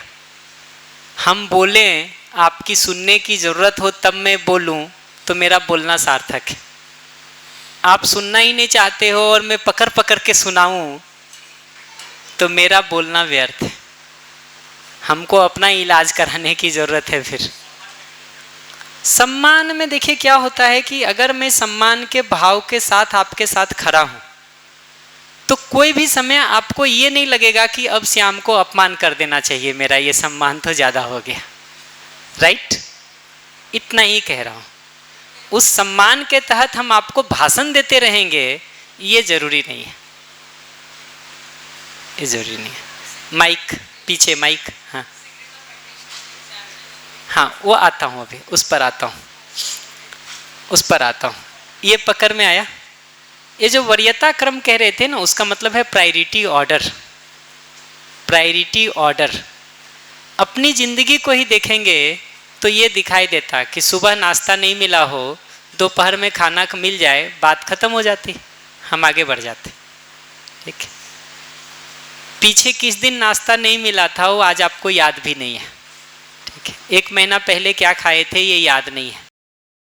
लेकिन सम्मान अगर कहीं नहीं मिला, स्नेह अगर नहीं मिला और उसकी जो चोट लगी हमको वो हमको याद है, तो प्रायोरिटी किसकी हुई हमारे लिए? ये बात पकड़ना जरूरी है। उतना ही लिखा है कि इन दोनों के बीच का प्रायोरिटी ऑर्डर क्या है। बट मुख्य बात यह है कि ज़रूरत दोनों की है, दोनों की ज़रूरत है, ये पकड़ के रखना ज़रूरी है। प्रायोरिटी सेट करने का ये मतलब नहीं है कि एक चाहिए दूसरा नहीं चाहिए, ये मैं बिल्कुल नहीं कह रहा हूँ। प्रायोरिटी सेट करने का इतना ही मतलब है कि ये दोनों चाहिए, लेकिन इसके कारण समस्याएं ज़्यादा होती हैं, इसके कारण कम होती हैं। कंपैरेटिवली इसके कारण समस्याएं ज़्यादा हो रही हैं। सम्मान और स्नेह नहीं होने के कारण, भोजन के कारण समस्या कम हो रही। जरूरत तो दोनों की है। जी माइक दे दीजिए प्लीज।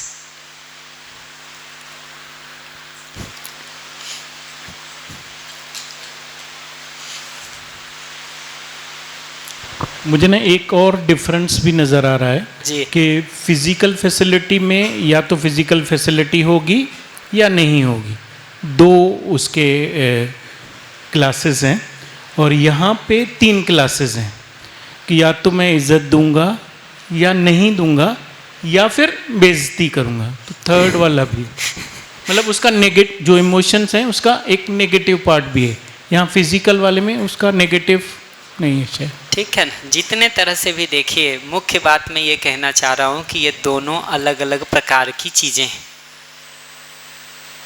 अलग अलग प्रकार की चीज़ें हैं। इनका पूरा होना भी देखिएगा ना कि कैसे पूरा होता है, उसका डिज़ाइन भी अलग अलग है। सुविधा की जो ज़रूरत है, भोजन की, कपड़े की, घर की, इसके लिए कोई ना कोई फिजिको केमिकल थिंग चाहिए, कोई ना कोई चीज़ चाहिए। जैसे खाना, अगर भूख लगी है तो रोटी चाहिए, चावल चाहिए, कुछ ना कुछ चाहिए। कपड़े सिलाने हो तो कॉटन चाहिए, सिल्क चाहिए, कोई ना कोई कपड़ा चाहिए जिससे वापस उसका हम वस्त्र बना सकें कि नहीं। ये दिखता है। ऐसे ही घर चाहिए हो तो उसके लिए ईंट, पत्थर, सीमेंट ये चाहिए जिससे हम घर बना सकते हैं। तो ये दिखता है कि शरीर से जुड़ी हुई जो सुविधा की ज़रूरतें हैं वो किसी न किसी भौतिक रासायनिक वस्तु से पूरी होती है, जबकि विश्वास, सम्मान, स्नेह जैसी ज़रूरतों को पूरा होने के लिए मेरे अंदर आपके प्रति वो फीलिंग होना, वो भाव होना महत्वपूर्ण है। मेरे अंदर अगर आपके लिए स्नेह का भाव हो, सम्मान का भाव हो, तो व्यक्त मैं कर सकता हूँ, एक्सप्रेस में उसको कर सकता हूँ। मेरे अंदर अगर सम्मान का भाव ही नहीं है आपके लिए, तो सुविधा दे देने भर से तो वो कुछ व्यक्त होता नहीं है। सम्मान का भाव हो, पैर छू के भी व्यक्त किया जा सकता, नमस्ते बोल के भी व्यक्त किया जा सकता, हाथ जोड़ के भी व्यक्त किया जा सकता है। सुविधा होना बहुत ज़रूरी नहीं है। सम्मान का भाव नहीं हो तो वो पूरा नहीं हो सकता। तो ये समझना ज़रूरी है कि मैं वाली जो ज़रूरतें हैं उसके लिए अपने अंदर सही भाव होना चाहिए, उसके लिए सही समझदारी होनी चाहिए, क्योंकि समझदारी के अभाव में हम जीना तो ठीक चाहते हैं लेकिन चाह के भी जी नहीं पाते। तो ये सही समझ और सही भाव से, राइट अंडरस्टैंडिंग और राइट फीलिंग से हमारा रिस्पेक्ट, अफेक्शन, स्नेह, हैप्पीनेस जैसा नीड फुलफिल होता है। जबकि फिजियोकेमिकल थिंग से, भौतिक रासायनिक वस्तु से हमारी जो सुविधा की, शरीर की ज़रूरत है, भोजन जैसी, कपड़े जैसी, ये ज़रूरतें पूरी हो पाती। तो बेसिकली हम पहचानना ये चाह रहे हैं कि मानव सिर्फ शरीर नहीं है, शरीर और मैं इन दोनों का सहअस्तित्व है, कोएग्जिस्टेंस है। सहअस्तित्व का अर्थ है कोएग्जिस्टेंस, साथ साथ हैं। और इसको पहचानने के लिए आवश्यकता को हमने देखा, नीड को देखा कि दोनों की नीड अलग है, टाइम में भी अलग है, क्वांटिटी में भी अलग है, और नीड के फुलफिलमेंट का तरीका भी अलग है, तरीका भी अलग है। मैं आपके प्रति स्नेह का भाव रखूं, इससे आपका पेट नहीं भर जाएगा, और पेट भर लें उससे स्नेह का भाव पैदा नहीं हो जाएगा कि नहीं। ये बात दिखती कि ये दोनों नीड को पूरा करने का तरीका अलग अलग है, एक से दूसरा पूरा नहीं हो सकता। किसी भी एक से दूसरा नहीं हो सकता। ना तो ये फिजियोकेमिकल थिंग से हैप्पीनेस हो सकता है, ना सही समझ और सही भाव से शरीर का पेट भर सकता है। जाड़े के दिनों में ठंड लग रही हो और मैं आपके प्रति ठीक भाव रखूं, उतने से ठंड दूर नहीं हो जाएगी कि नहीं। इस कमरे का एसी बंद कर दें और हम एक दूसरे के प्रति अच्छा भाव रखें, उससे गर्मी दूर नहीं हो जाएगी। ये बात समझ में आती कि कठिन लगता है? क्या हालत, थोड़ा कठिन लगता है? इसमें क्या कठिन है बताओ कि अगर मैं तुम्हारे प्रति अच्छा भाव रखूं और एसी ऑफ कर दूं तो गर्मी की तकलीफ होगी कि नहीं होगी? गर्मी की तकलीफ तो होगी, लेकिन मैं किसी को गलत भाव से क्यों देखूंगी? ये ठीक कह रहे हैं। तो ये समझ में आता ना कि सम्मान के भाव से गर्मी की तकलीफ दूर नहीं हो सकता। ऐसे ही हमने एसी लगा लिया और एक दूसरे के साथ हम विरोध करें, ठीक है, तो एक और एसी लगा देने से ये विरोध का भाव दूर होगा क्या? नहीं होगा ना। इतना ही बात मैं कह रहा हूं, और क्या। ये दोनों को एक बार अलग अलग ठीक से पकड़ लेना तो दूसरा हिस्सा इसका दिखाई देता है, जिसको मैं थोड़ा ब्रेक के पहले बता देना चाहता हूं। और उसको देखेंगे तो आपको समाज की बहुत सारी समस्याओं का पता चलेगा। हम बच्चे से लेकर के बड़े तक जिन जिन समस्याओं में आज के दिन उलझे होते हैं ना, उसका उत्तर पता चलेगा। अगर हम इन दोनों ज़रूरतों को अलग अलग नहीं पहचानते हैं, इन दोनों नीड्स को अलग अलग नहीं आइडेंटिफाई करते, इनको पूरा करने के तरीके को अलग अलग नहीं पहचानते हैं और एक से दूसरे को पूरा करने की कोशिश करते हैं, तो सोसाइटी में, समाज में, परिवार में बहुत सारी प्रॉब्लम्स क्रिएट हो जाती है। जैसे एक सिंपल उदाहरण मैं लेता हूँ। कपड़ा अगर शरीर के स्वास्थ्य की दृष्टि से देखेंगे, अपने काम करने की दृष्टि से देखेंगे, तो आप पहचान सकते हैं कि आपको दिन भर में कितने कपड़े की ज़रूरत है। ऑफिस जाने के हिसाब से, घर में बैठने के हिसाब से, सोने के हिसाब से आप कपड़े की ज़रूरत को पहचान सकते हैं। लेकिन अगर आप कपड़े से सम्मान चाहते हैं, अपना पहचान चाहते हैं, तो अब कितना कपड़ा चाहिए और किस तरह का कपड़ा चाहिए ये तय कर पाएंगे क्या? अगर कपड़ा हम सम्मान के लिए पहन रहे हो, पहचान के लिए पहन रहे हो, ठीक है, तो अब ज़रूरत तय हो सकती कि नहीं हो सकती? नहीं हो सकती। ये बात दिखती है ना कि नहीं? खाना अपने शरीर का पेट भरने के लिए देखें, शरीर के स्वस्थ रहने के लिए देखें, तो हम पहचान सकते हैं कि कितना भोजन चाहिए, नहीं चाहिए। इसी आधार पर तो हम खाना की प्लानिंग करते हैं जी, ठीक है। लेकिन अगर आप अपना गोल ये बना लें कि बगल वाले ने अपनी शादी में जो खाना खिलाया था उससे ज़्यादा अच्छा मेरा शादी का होना चाहिए, ठीक है। अब हम अपने शादी में क्या खाना खिलाएंगे ये हम तय कर पाएंगे कि पड़ोसी तय करेगा? हम तभी तय कर पाएंगे जब हमको अपना गोल पता हो कि हमको क्या करना है। अगर दूसरे से बेहतर करना है, ये गोल हमने सेट कर दिया, ये लक्ष्य हमने सेट कर दिया, तो अब हम तय करेंगे कि दूसरा तय करेगा? ये बात समझ में आती कि अब हम अपना नहीं तय कर सकते। हमको अपना ज़रूरत के हिसाब से कैसा मोबाइल चाहिए, बात करनी हो, फ़ोटो खींचना हो, जो भी करना हो, तो हम ज़रूरत पहचान सकते हैं कि हमको कौन सा मोबाइल चाहिए। लेकिन अगर ये गोल हो गया हो कि बाकी फ्रेंड से अच्छा और महंगा मोबाइल होना चाहिए, तो अब हम तय करेंगे कौन सा मोबाइल होना चाहिए कि ये बाकी लोग तय करेंगे कौन सा होना चाहिए? ये बात समझ में आती कि कंपैरिजन से, तुलना से जब हम चीज़ों को तय करना शुरू करते, तो अब हमारी आवश्यकता हम खुद नहीं पहचान सकते। अब तो दूसरे सारे लोग मिल करके तय करेंगे कि मेरी ज़रूरत क्या होगी कि नहीं। ये बात समझ में आती है?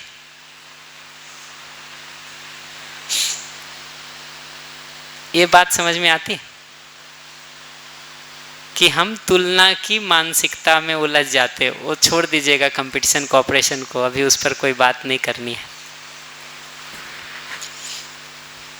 ये समझ में आती? अच्छा, मज़े की बात है, देखो ज़िंदगी कैसे चलती है। अगर हमने अपना गोल एक बार ये बना लिया, ठीक है, कि कपड़े से सम्मान चाहिए, ठीक है, और किसी पार्टी में, फंक्शन में हम जा रहे, तो हमारा कपड़ा सबसे बेहतर होना चाहिए, एक्सक्लूसिव ड्रेस होना चाहिए। जैसे ही ये गोल बनता है ना, घर में रखे हुए सारे कपड़े बेकार लगने लगते हैं। होता है नहीं होता है कि नहीं? होता है ना। फिर हम जाते मॉल में, ठीक है, अब खरीद तो हम बहुत सारे कपड़े सकते हैं, पहन तो एक ही सकते हैं, ठीक है। इतने सारे कपड़े हमको अच्छे लगते हैं कि उसमें से एक चुनना भी बहुत बार मुश्किल हो जाता है कि नहीं। तो 1 घंटा 2 घंटा 2.5 घंटा मेहनत करके किसी तरह हम मन मार के उसमें से एक कपड़ा उठाते हैं कि नहीं बस चले तो 2-4 भी पहन लें एक साथ। तो ये अगली दिखनी जरूरी है कि एक बार हम सुविधा से सम्मान और पहचान चाहते हैं ना, तो घर में रखा हुआ सारा कुछ बेकार लगने लगता है कि नहीं। अगर हमको सोफे से ही अपना सम्मान सुनिश्चित करना हो, ठीक है, तो घर में रखा हुआ सोफा समय के साथ बदलते रहना जरूरी हो जाता है कि नहीं। तो ये दिखना जरूरी है कि जैसे ही हम पार्टी में एक्सक्लूसिव ड्रेस से सम्मान पाना चाहते हैं, घर में रखा हुआ सारा कपड़ा बेकार लगने लगता है, ठीक है। फिर हम 2 घंटा मेहनत करके एक मॉल से जाके एक कपड़ा खरीद के ले भी आते हैं, बढ़िया तैयार भी हो लेते हैं। अगर उसको कोई अप्रिशिएट नहीं करे तो कैसा लगता है? बहुत बुरा लगता है, वो कह रही है।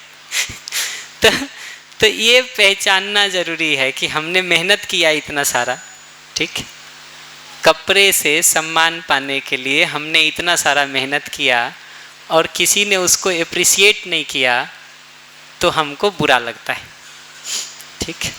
उसी को लिखा है हमने कि हम एक तनाव में, एंग्जाइटी में ग्रस्त रहते हैं। कॉन्स्टेंटली हम दूसरे टेंशन पाने के लिए, सम्मान पाने के लिए, एप्रिसिएशन के 2 वर्ड सुनने के लिए कॉन्स्टेंटली इंगेज्ड रहते हैं। अगर हमने सोचा है कि कपड़े के आधार पर हम पहचान चाहते हैं तो ये बात समझ में आती? एक अगली बात और पूछ लेता हूँ। अगर आप बहुत मेहनत करके इस बात के लिए गए हैं कि आपका कपड़ा बहुत एक्सक्लूसिव और अच्छा होना चाहिए और किसी दूसरे का कपड़ा आपको उससे बेहतर दिखाई दे तो उसको देख करके आपके मन में रिस्पेक्ट पैदा होता है कि जेलसी पैदा होती है? ठीक है, ये दिखता है। तो पैदा करना चाहते थे हम सम्मान और स्नेह, पैदा करके आ गए हम ईर्ष्या। उत्तर सब आपको ही पता है जो हम लिखेंगे जी कि नहीं। मैं कोई ऐसी बात नहीं कहने वाला हूँ जो आप अपनी ज़िंदगी में नहीं देख सकते। तो हम पैदा तो करना चाह रहे थे सम्मान, एक दूसरे के साथ कैसा जीना चाहते हैं, सम्मान और स्नेह पूर्वक कि ईर्ष्या पूर्वक। और जो तरीके हमने अपना लिए हैं, अगर हमने शरीर और मैं की आवश्यकता को अलग अलग नहीं पहचाना, दोनों को मिक्स कर दिया, तो जो तरीका हम अपना रहे हैं उससे सम्मान पैदा हो रहा है कि ईर्ष्या पैदा हो रही है। तो हमको एक बार सोचने की तो ज़रूरत है कि हम कर क्या रहे हैं कि नहीं।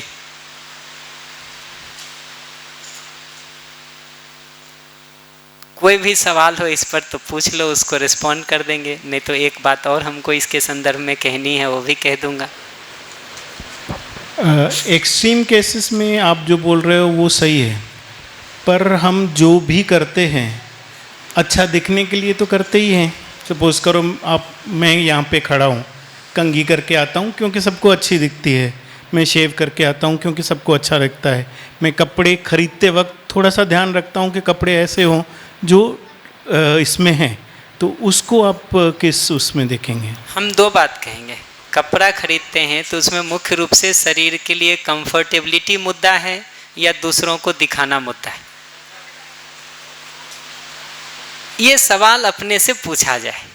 हम उत्तर भी नहीं दे रहे कि क्या ठीक है और हम क्या कर रहे हैं, ये सवाल अपने से पूछा जाए। ठीक है, वही आता हूँ। एक तो मैं पहले ये फिक्स कर दूँ, बड़ों के सवाल को मैं बहुत रिस्पॉन्ड नहीं करना चाहूँगा अभी, क्योंकि उसको करेंगे तो हम दूसरे डायरेक्शन में जाएंगे। तो हम एक बार के लिए उसको इधर के लिए फिक्स कर लेता हूँ। तो एक ये पहचानना ज़रूरी है कि हम जब इस तरह से कपड़े खरीदने जा रहे तो मुद्दा शरीर का स्वास्थ्य और कंफर्ट है या दूसरों को दिखाना है। हम ठीक पहने इसको मैं मना नहीं कर रहा हूँ, दूसरों से बेहतर पहने, यहाँ मुद्दा है।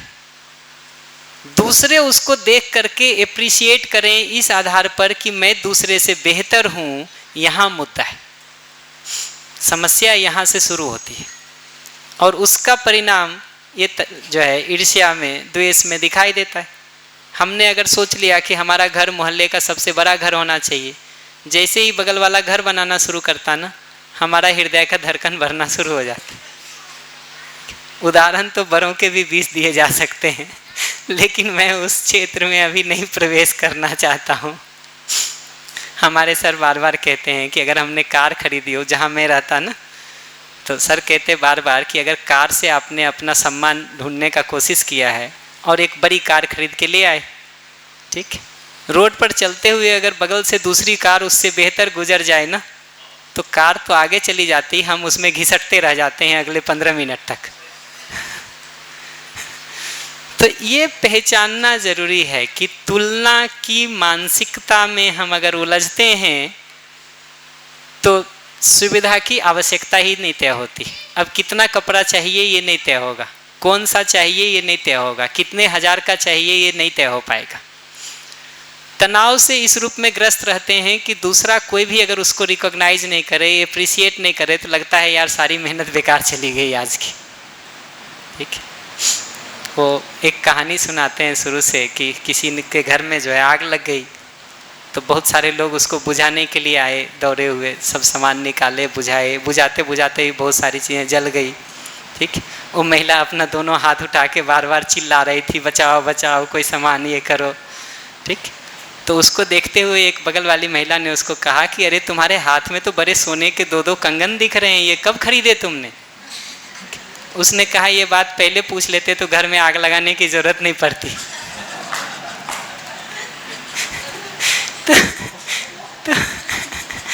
तो अगर तुलना की प्रवृत्ति में हम फंस जाते ना, और उसी से अगर अपना पहचान पाना हो, तो बहुत तरह के उठपटांग तरीके, उठपटांग जानते हो, तरीके अपनाते हुए लोग भी आपको दिखाई देंगे और बहुत बार हम भी करते हुए दिखाई देते हैं। ठीक है, हम भी करते हुए दिखाई देते हैं। तो ये पहचानना जरूरी है कि ये दोनों नीड्स अलग अलग तरह की नीड्स हैं। अगर इनको हमने आपस में मिक्स कर दिया तो ये ज़रूरत पूरी नहीं होती। एक आखिरी बात मैं और कर देता हूँ इसमें, तो थोड़ा और पता चलेगा। तुलना की प्रवृत्ति से जब हम जी रहे होते हैं ना, कंपैरिजन से जब हम एक स्टेटस बना करके जी रहे होते हैं, तो एक अपना स्टेटस हमने तय कर दिया। उससे नीचे वाले लोग जब हम देखते हैं ना, तो हमको नालायक लगते हैं, लगता है इनके ऊपर नज़र भी क्या डाला जाए। ठीक, पर दुर्भाग्य, हम जीना किनके साथ चाहते हैं? ऊपर वालों के साथ। पर दुर्भाग्य की बात यह है कि ऊपर वाले हमको नालायक समझते हैं, हम नीचे वालों को नालायक समझते हैं, ऊपर वाले हमको नालायक समझते हैं। जिंदगी में हम अकेले बच जाते हैं, फिर कहते हैं यार लोनलीनेस बढ़ रहा है समाज में, अकेलापन बहुत बढ़ रहा है, कोई साथी नहीं मिलता है। मिलेगा कहाँ से जी? अगर इस तुलना की प्रवृत्ति से हम चल रहे हैं तो सुपीरियरिटी कॉम्प्लेक्स या इन्फीरियरिटी कॉम्प्लेक्स, दो में से किसी एक से हम ग्रस्त ही रहते हैं। अपने से ऊपर वाले को देख करके इन्फीरियरिटी कॉम्प्लेक्स आता है, और अपने से नीचे वाले को देख करके सुपीरियरिटी कॉम्प्लेक्स आता है। कॉम्प्लेक्सन बना ही रहता है दोनों हालत में। यह पहचानना जरूरी है। दोनों शब्द पता है, सुपीरियरिटी कॉम्प्लेक्स और इन्फीरियरिटी कॉम्प्लेक्स। इन्फीरियरिटी कॉम्प्लेक्स का मतलब है मैं नीचा हूँ, कम हूँ किसी से। ठीक, जो अपने को अवसाद में ले जाता है, तनाव, डिप्रेशन में ले जाता है। सुपीरियरिटी कॉम्प्लेक्स अपने को अहंकार में ले जाता है, ईगो में ले जाता है, मैं कुछ विशेष हूँ, खास हूँ, इसमें ले जाता है। जीने के लिए साथ में कोई नहीं बचता है। ठीक है, इस मॉडल से चलते हैं ना, तो अपने से अधिक को देख करके इन्फीरियरिटी कॉम्प्लेक्स होता है, अपने से कम को देख करके सुपीरियरिटी कॉम्प्लेक्स होता है। साथ में कोई नहीं बचता जिसके साथ हम जी सकें, शेयरिंग कर सकें और साथ में हमारा जीना हो सके। तो ये पकड़ना ज़रूरी है कि अगर हम शरीर और मैं दोनों की आवश्यकता को अलग अलग नहीं पहचान करके सुविधा से ही इसको पूरा करने जाएंगे, तो प्रॉब्लम यथावत खड़ी रहेगी।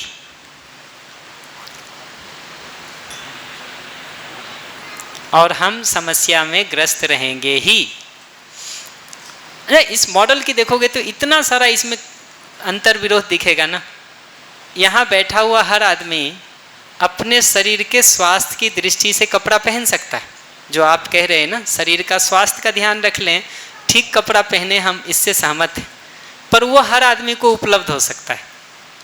लेकिन अगर हम ये कहें कि यहाँ बैठे हुए आदमी में किसका कपड़ा सबसे अच्छा है, ठीक है, वो कहते ही 140 लोगों में से 139 लोग तो बेकार हो गए, ठीक है कि नहीं। एक आदमी का सम्मान इंश्योर करने के लिए हमने 139 आदमी को अपमान और तनाव में ला दिया। जिस हॉल में 139 आदमी तनाव और अपमान में बैठा रहेगा, वो एक दूसरे का खून पिएगा कि आराम देगा? फिर हम कहते हैं समाज में झगड़ा बढ़ रहा है। झगड़ा नहीं बढ़ेगा तो क्या बढ़ेगा जी? हम डिजाइन ही ऐसा बना रहे हैं जिसमें 100 में से 99 को फेल्योर घोषित करने के लिए बैठे, ठीक। 100 में से 99 को हम नालायक और बेकार सिद्ध करने के लिए बैठे हुए हैं। तो समस्या नहीं होगी समाज में तो क्या होगा? माइक, हाँ हाँ बोलो। नहीं ठीक है, ये बात तो मतलब चर्चा में आ गई कि मतलब दोनों की आवश्यकता अलग अलग है। बट जो बात भैया कह रहे थे ना कि भाई मुझे रोज सेविंग बना के या अच्छा कपड़ा पहनना, तो क्या मतलब सौंदर्य की या सजावट की आवश्यकता नहीं है, या उसकी भी कुछ आवश्यकता है? सामान्य जिंदगी में देखें तो सौंदर्य या सजावट की दो आवश्यकता दिखाई देती है। एक ये कि जो व्यवस्था के अर्थ में होता है वो सुंदर ही होता है, ठीक है। घर को आप व्यवस्थित करके हर चीज़ों को उसकी अपनी जगह पर रखते हैं तो वो सुंदर ही है। कपड़े को अगर आप संतुलित ढंग से पहने हैं तो वो सुंदर है। इसको नीचे डाल लीजिए और इस हिस्से को ऊपर उठा लीजिए, फिर पहन लीजिए, जोकर दिखाई देंगे कि नहीं? तो जो व्यवस्था के अर्थ में होता है वो सुंदर ही होता है। पहले ये समझने की ज़रूरत है। सौंदर्य के लिए अलग से क्रीम लगाने की बहुत ज़रूरत नहीं है। चेहरा ऐसे भी सुंदर ही होता है अगर स्वस्थ है तो, और स्वस्थ नहीं है तो कितने भी क्रीम लगा लो, ठीक, वो 10 मिनट की धूप में सारा उतर जाता है और फिर जो चेहरा बनता है वो ज़्यादा कुरूप दिखाई देता है कि नहीं?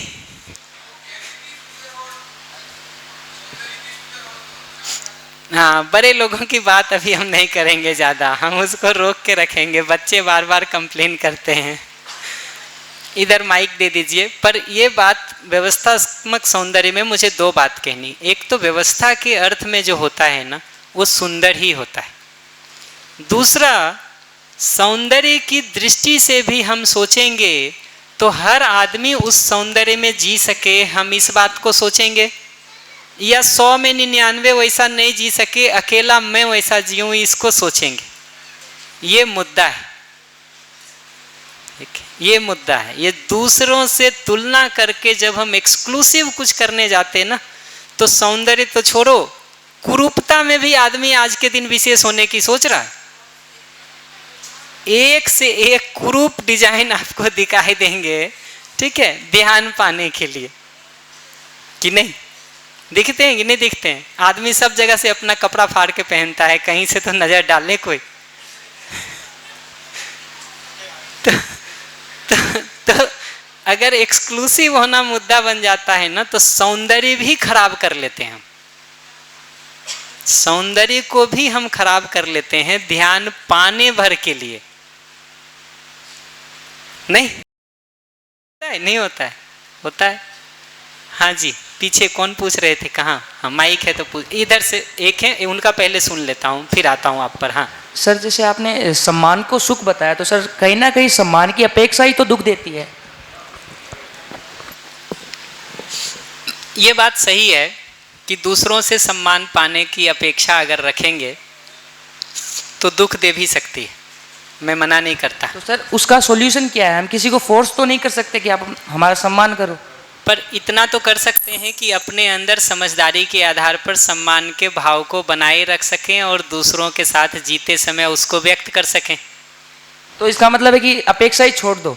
नहीं, जो मैंने कहा वो बताइए। मैं ये कह रहा हूँ कि समझदारी के आधार पर अपने में सम्मान के भाव को बनाए रखते हुए दूसरों के साथ उसको एक्सप्रेस कर सकते कि नहीं कर सकते? सर थोड़ा सिंपल लैंग्वेज में समझाओ सर, समझ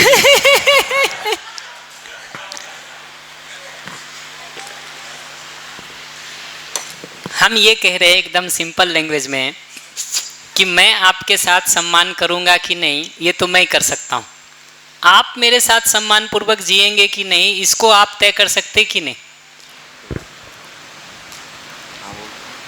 हाँ सर, ये तो हो सकता। पक्का? आपके लैंग्वेज से हमको वो कॉन्फिडेंस नहीं दिखाई दे रहा।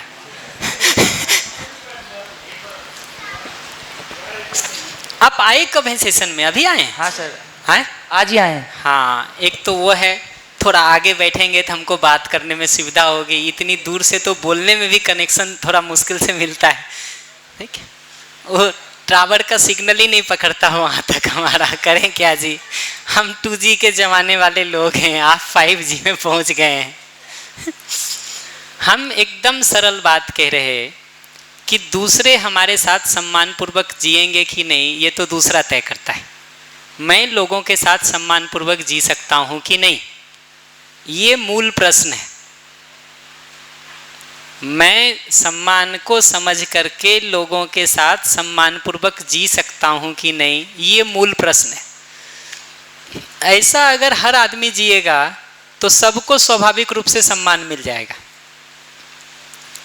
अगर इस पर फोकस नहीं करके हम सिर्फ आपसे सम्मान मांगने पर फोकस बना के रखें, आप हमसे सम्मान मांगने पर फोकस बना के रखें, दो में से किसी को मिलने वाला है।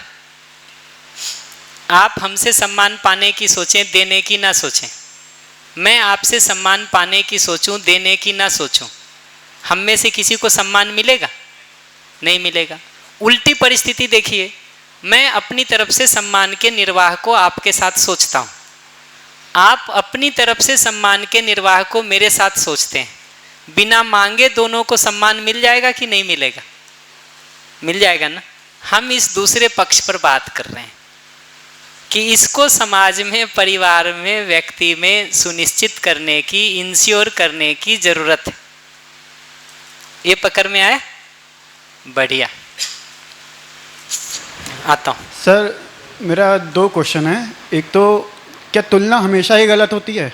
तुलना करना किसी से भी ये हमेशा ही गलत है? पहले आप इसका जवाब दे दीजिए, फिर मैं सेकंड करूँगा। फिर दूसरा पूछेंगे। हाँ, डिपेंडिंग अपॉन दी आंसर आप स्ट्रेटजी डिसाइड करेंगे। मेरा कहना तो एकदम सिंपल है, तुलना से अगर सम्मान और पहचान पाना चाहते हैं तो गड्ढे में गिराएगा।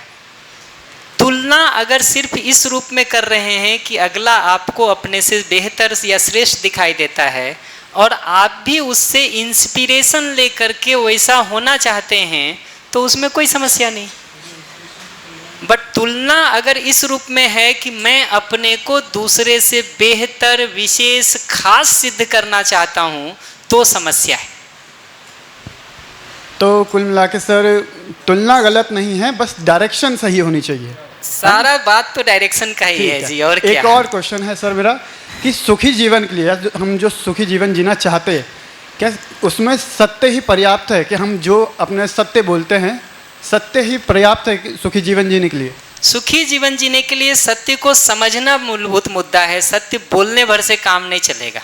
सत्य पता ही नहीं हो तो बोलेंगे क्या? नहीं, वो चीज़ आप सही कह रहे हैं, मैं कुछ और कहना चाह रहा हूँ।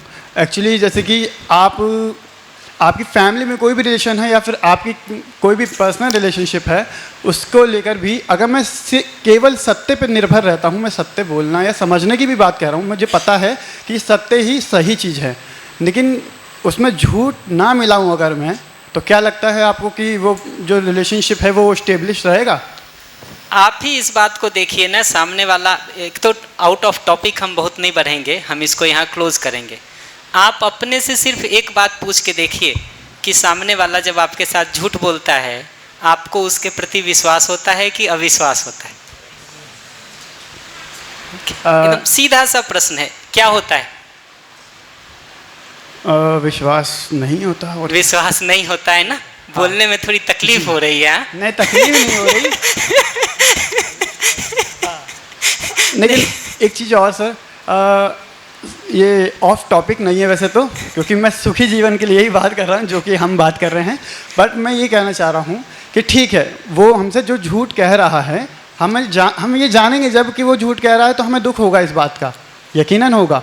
लेकिन मैं अगर किसी से कुछ झूठ बोलता हूँ, सच को और झूठ को दोनों को मिला के कोई बात कहता हूँ, तो क्या पता मैं ये चीज़ चाहता हूँ कि कोई चीज़ जो सामने वाला अडेप्ट नहीं कर सकता, कंट्रोल नहीं कर सकता, क्योंकि मुझे पता है उसका रिएक्शन क्या हो सकता है। दैट्स वाई मैं उसमें दोनों को मिला के बोल रहा हूँ। कल इस पर हम बात करेंगे आराम से, रिलेशनशिप के टॉपिक पर जब हम आएंगे ना, तब इस पर हम ठीक से बात करेंगे। तब तक के लिए जो करना हो करते रहिए, लेकिन एक बात देखते ज़रूर रहिए कि जब अगले को पता चल जाता है कि ये बात में झूठ मिक्स था, तो अगले का क्या रिएक्शन होता है। ट्रस्ट नहीं होता है।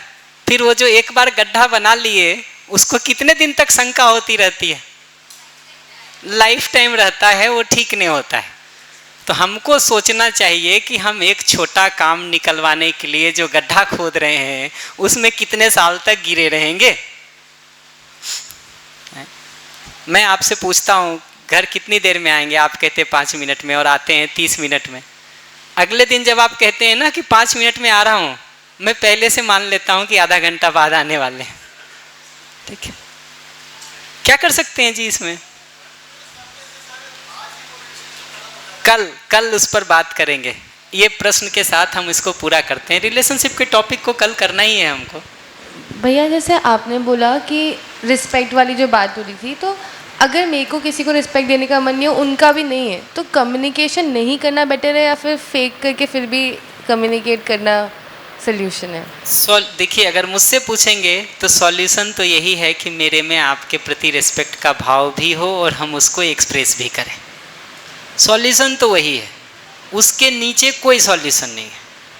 उसके नीचे जो है वो सब तात्कालिक उपाय हो सकता है, टेम्पररी रिलीफ के ऑप्शंस हो सकते हैं, सॉल्यूशन तो नहीं है। ठीक है, क्योंकि उसको लंबा किया भी नहीं जा सकता है। करेंगे तो हम खुद परेशान रहेंगे, अगला परेशान रहेगा। इसलिए सॉल्यूशन तो यही है कि हम अपने अंदर रिस्पेक्ट की फीलिंग को इंश्योर कर सकें, सामने वाले के लिए उसको एक्सप्रेस कर सकें। इस रिस्पेक्ट का मतलब क्या है, ट्रस्ट का मतलब क्या है, अफेक्शन का मतलब क्या है, कैसे उसको हम इंश्योर कर सकते हैं, ये सब को जब हम हार्मनी इन द फैमिली पर बात करेंगे ना, हम डिटेल में बात करने ही वाले हैं। तो कल हम शुरू ही उसी जगह से करेंगे, ट्रस्ट से, रिस्पेक्ट से, अफेक्शन से। हमको कल वही करना है। दो और चीज़ें कि जैसे आपने बोला कि एक तो आपकी नीड के हिसाब से आपने कपड़े लिए, एक आपने कंपैरिजन की वजह से कपड़े लिए। क्या उसका एक ऐसे मिडिल ग्राउंड भी हो सकता है कि आपको अपने आप में कुछ अच्छा करना है, इसलिए मतलब ये नीड नहीं है कि कोई तारीफ़ करे या कुछ हो, पर क्योंकि आपका खुद का मन है आपको अच्छा पहना है। अब वो हो सकता है अनकम्फर्टेबल भी हो, जैसे हील्स पहनते हैं, अनकम्फर्टेबल तो होते हैं पर अपने आप में अच्छा लगता है वो चीज़। बहुत मैं एक ही बात कहूँगा, मैं समीक्षा किए बिना ये कहूँगा कि आराम से ये देखना चाहिए कि जब अपने को वो अनकम्फर्टेबल लग रहा है, पहन किसके लिए रहे हैं? क्योंकि उसमें खुद को खुद अच्छे लग रहे हैं। वही पर वो चीज़ हो सकती है कि नहीं, बस मेरा वही मैं इतना ही कहूँगा, इसको थोड़ा देखा जाए। मैं अभी इसका उत्तर देने के बदले मैं चाहता हूँ कि ये ऑब्जर्वेशन प्रोसेस हमारे अंदर स्टार्ट हो। देखिए, उत्तर देना मैं गैर महत्वपूर्ण मानता हूँ, मैं महत्वपूर्ण बात मानता हूँ कि वो प्रोसेस आपके अंदर स्टार्ट हो। तो थोड़ा देखना शुरू करिए इस बात को कि अगर एक्चुअली हम अनकंफर्टेबल महसूस कर रहे हैं, कर किसके लिए रहे हैं। फिर उत्तर दे देंगे, पर थोड़ा शुरू तो करें उस प्रोसेस को। और फिर जो आपने बताया कि जैसे अगर बहुत सारे लोग बैठे, किसी एक का आप बोल दो कि इसका कपड़ा बहुत अच्छा है, तो बाकी लोग को बुरा लगेगा। पर जैसे अब सपोज एक शादी होती है, तो उसमें दूल्हा दुल्हन सबसे अच्छे दिख रहे होते हैं और सब चाहते भी है कि वो अच्छा दिखे, किसी को जेलसी नहीं होती, क्योंकि किसी का इंटेंशन वैसे नहीं था कि बुरा। क्योंकि बाकी लोग को पहले से पता है कि उस दिन क्या होता है और कितना दुख आगे झेलना है उसको। जोक से पार्ट, कंपटीशन नहीं है उस दिन हमारा उनके साथ। तो वो तो इंटेंशन की बात होगी ना कि अगर अगर आप ऐसे अपने आप को कंपेयर कर रहे हो कि भाई नहीं मुझे तो अच्छा ही लगना है तो बुरा लगेगा। अगर आप सोच रहे हो कि नहीं यार हाँ ये अच्छा लग रहा है तो मान लिया। और वही बता रहा हूँ, देखो क्या होता है, ये कंपैरिजन या तुलना भी हम किससे करते हैं उसको अगर आप देखोगे ना, ठीक है, मोदी जी से तुलना करने कौन जा रहा है? डोनाल्ड ट्रंप से तुलना करने कौन जा रहा है? तुलना तो हम अपने पड़ोसी से करते हैं, अपने भाई बहन से करते हैं, जिस ऑफिस में काम कर रहे हैं वहाँ के लोगों से करते हैं, जिनके साथ हम जी रहे हैं उसी सर्कल में तो तुलना करते हैं। क्या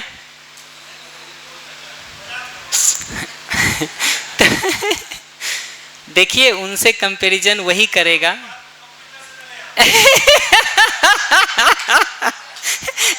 ये बहुत जरूरी है। तो हमको ये समझना जरूरी है कि तुलना हम अपने सर्कल में ही करते हैं। आप अगर अपने यहाँ भी देखोगे ना, जो आपके ऑफिस का एमडी होगा उससे आप तुलना करते हैं क्या? नहीं करते ना। तुलना आदमी अपने सर्कल में ही करता है। दुर्भाग्य यह है कि जिसके साथ वो ठीक से जी सकता है ना, वही तुलना करके सबको काट देता है। ठीक है, वही तुलना करके वो सबको काट देता। एमडी से तो कोई तुलना नहीं करता, क्योंकि वो पता ही है कि हमारे रेंज में नहीं है। तो ये जो दूल्हा दुल्हन से तुलना नहीं करते ना, वो इसीलिए कि उस दिन पता ही है कि ये लोग दूल्हा दुल्हन है, हम नहीं हैं। तो तुलना का जगह ही नहीं बनता है। लेकिन जैसे ही हम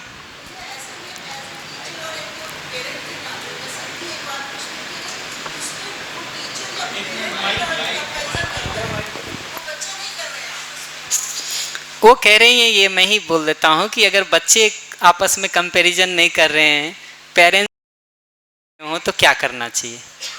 दो बात कहूँगा। बच्चे की जगह से उस कंपैरिजन से अप्रभावित रहना चाहिए ताकि आपस में झगड़ा न शुरू हो जाए। ठीक है, ये करना बनता है। बच्चे की जगह से क्या करना बनता है? उस कंपैरिजन से अप्रभावित रह सके। बड़ों की जगह से क्या करना बनता है? धीरे धीरे अपनी आदत में सुधार करें। ये तो पलट के पूछना जरूरी है कि दे रहे हैं ये तो ठीक है, मिल रही है कि नहीं ये भी तो देख लें। हम दे तो बहुत प्रेरणा रहे हैं, मिल क्या रहा है, हो क्या रहा है, इसका हिसाब लगा के देखेंगे कि आंख बंद किए रहेंगे? हम कुछ करना चाह रहे हैं, हम बोल रहे हैं अगर आप तक कुछ बात पहुंचाने के लिए, तो ये हिसाब भी तो लगाएंगे कि आप तक बात पहुंच रही है कि नहीं, या हम बोले जाएं अपना बकवास में कुछ भी बिना देखे कि हो क्या रहा है। हिसाब तो थोड़ा आंख खोल के लगाया जाए। ठीक है, पर मतलब एडमिरेशन नहीं हो सकती? एडमिरेशन बिल्कुल हो सकता है, प्रशंसा बिल्कुल हो सकती है, बशर्ते स्नेह के भाव के साथ अगला हमको संबंधी के रूप में दिखाई देता हो। अगला संबंधी के रूप में दिखाई दे और उसके साथ स्नेह का भाव हो तो खूब अच्छे से एडमिरेशन हो सकता है। जैसे आप अच्छा कपड़ा पहने ना, माता पिता उसको एडमायर कर पाते हैं। ठीक है, क्योंकि वो आपके साथ स्नेह के भाव से संबंधी के रूप में खड़े हैं, न कि आपसे कंपटीशन में उतर गए। अगर कंपटीशन में उतर जाएंगे तो वहाँ भी प्रॉब्लम हो जाएगी, ये मैं गारंटी दे सकता हूँ। जिन घरों में भी वो कंपटीशन में उतर गए हों, प्रॉब्लम वहाँ खड़ी हो जाएगी। तो मतलब असली संबंध वहाँ पर है जहाँ पर अगर मेरी कोई दोस्त भी है और वो मुझे एडमायर कर रही है, मैं भी उसे एडमायर कर पा रही हूँ बिना जेलसी, अगर वो तभी वो रिलेशनशिप है, नहीं तो कहाँ है। बढ़िया प्रश्न लेंगे, हम प्रश्न लेंगे, लेकिन अभी अब ब्रेक के बाद ऑलरेडी 1:17 हो गया है। एक दो सूचना खाली, एक दो सूचना है और उसके पहले हम 3 बजे वापस मिलेंगे। एक डॉक्यूमेंट्री है स्टोरी ऑफ स्टफ की, जिसको देख करके यहाँ पर हम उसकी स्क्रीनिंग करेंगे और उससे रिलेटेड डिस्कशन के काम को हम करेंगे। फिर जो हमारा टॉपिक है उसको हम आगे कंटिन्यू करेंगे। प्लीज। एक तो वो प्रोफेसर